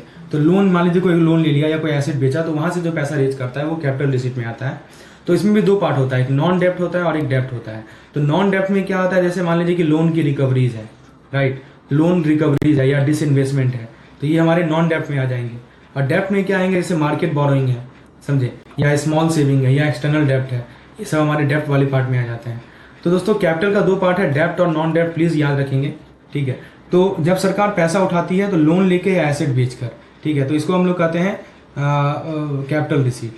मतलब सरकार पैसा उठा रही है, या तो लोन ले रही है या वो एसेट बेच रही है, राइट। यही दो तरीका है पैसा उठाने का, ठीक है। जब लोन लेती है तो ये एक तो होता है डेप्ट, लोन लेना, और नॉन डेप्ट मतलब कि एसेट को बेच रही है, डिसइन्वेस्टमेंट कर रही है, ठीक है, तो इसको कहते हैं कैपिटल रिसीट। दोस्तों पहला बजट फरवरी एंड में आता था पहले, लेकिन अब फरवरी 1 को हटाकर रेल बजट भी मर्ज करके, अब दोस्तों पता ही है कि पहले फरवरी एंड में आता था, अब 1 फरवरी को आता है, और रेल बजट को भी मर्ज कर दिया गया है, राइट, आपको पता ही होगा ये बात। तो फरवरी एक फास्टर इम्प्लीमेंटेशन है। और तो हमने अभी रिसीट की बात कर ली दोस्तों कि रेवेन्यू रिसीट में दो तरह का रिसीट होता है, टैक्स और नॉन टैक्स। नेट टैक्स में ग्रॉस टैक्स माइनस ट्रांसफर आता है। कैपिटल रिसीट का दो पार्ट बताया, बोरोइंग और डिसइन्वेस्टमेंट। बजट का डेट बता दिया। अब थोड़ा एक्सपेंडिचर की बात कर लेते हैं। तो दोस्तों एक्सपेंडिचर यानी कि रेवेन्यू एक्सपेंडिचर मतलब कि जो खर्चा सरकार हर दिन देती है, चलाने के लिए करती है, जैसे कि इंटरेस्ट पेमेंट देती है, डिफेंस पेमेंट है, सब्सिडीज है, ग्रांट है, पेंशन, पुलिस, ये सब के सब डे टू डे कॉस्ट होते हैं, उसको कहते हैं हम लोग रेवेन्यू, यानी रूटीन रनिंग कॉस्ट, और मतलब रोज का खर्चा जो एसेट क्रिएट नहीं करता। और कैपिटल एक्सपेंडिचर क्या क्यों करती है सरकार, ये वो खर्चा है जो एसेट क्रिएट करता है, जैसे defence capital, loan to state, enterprise, infrastructure, investment in public enterprise, ये सब के सब कैपेक्स कहलाते हैं। तो दोस्तों पैसा लगता है लेकिन कुछ बन के मिलता है, यही होता है कैपेक्स का फायदा। नॉन प्लान एक्सपेंडिचर क्या होता है कि पहले बजट में एक कैटेगरी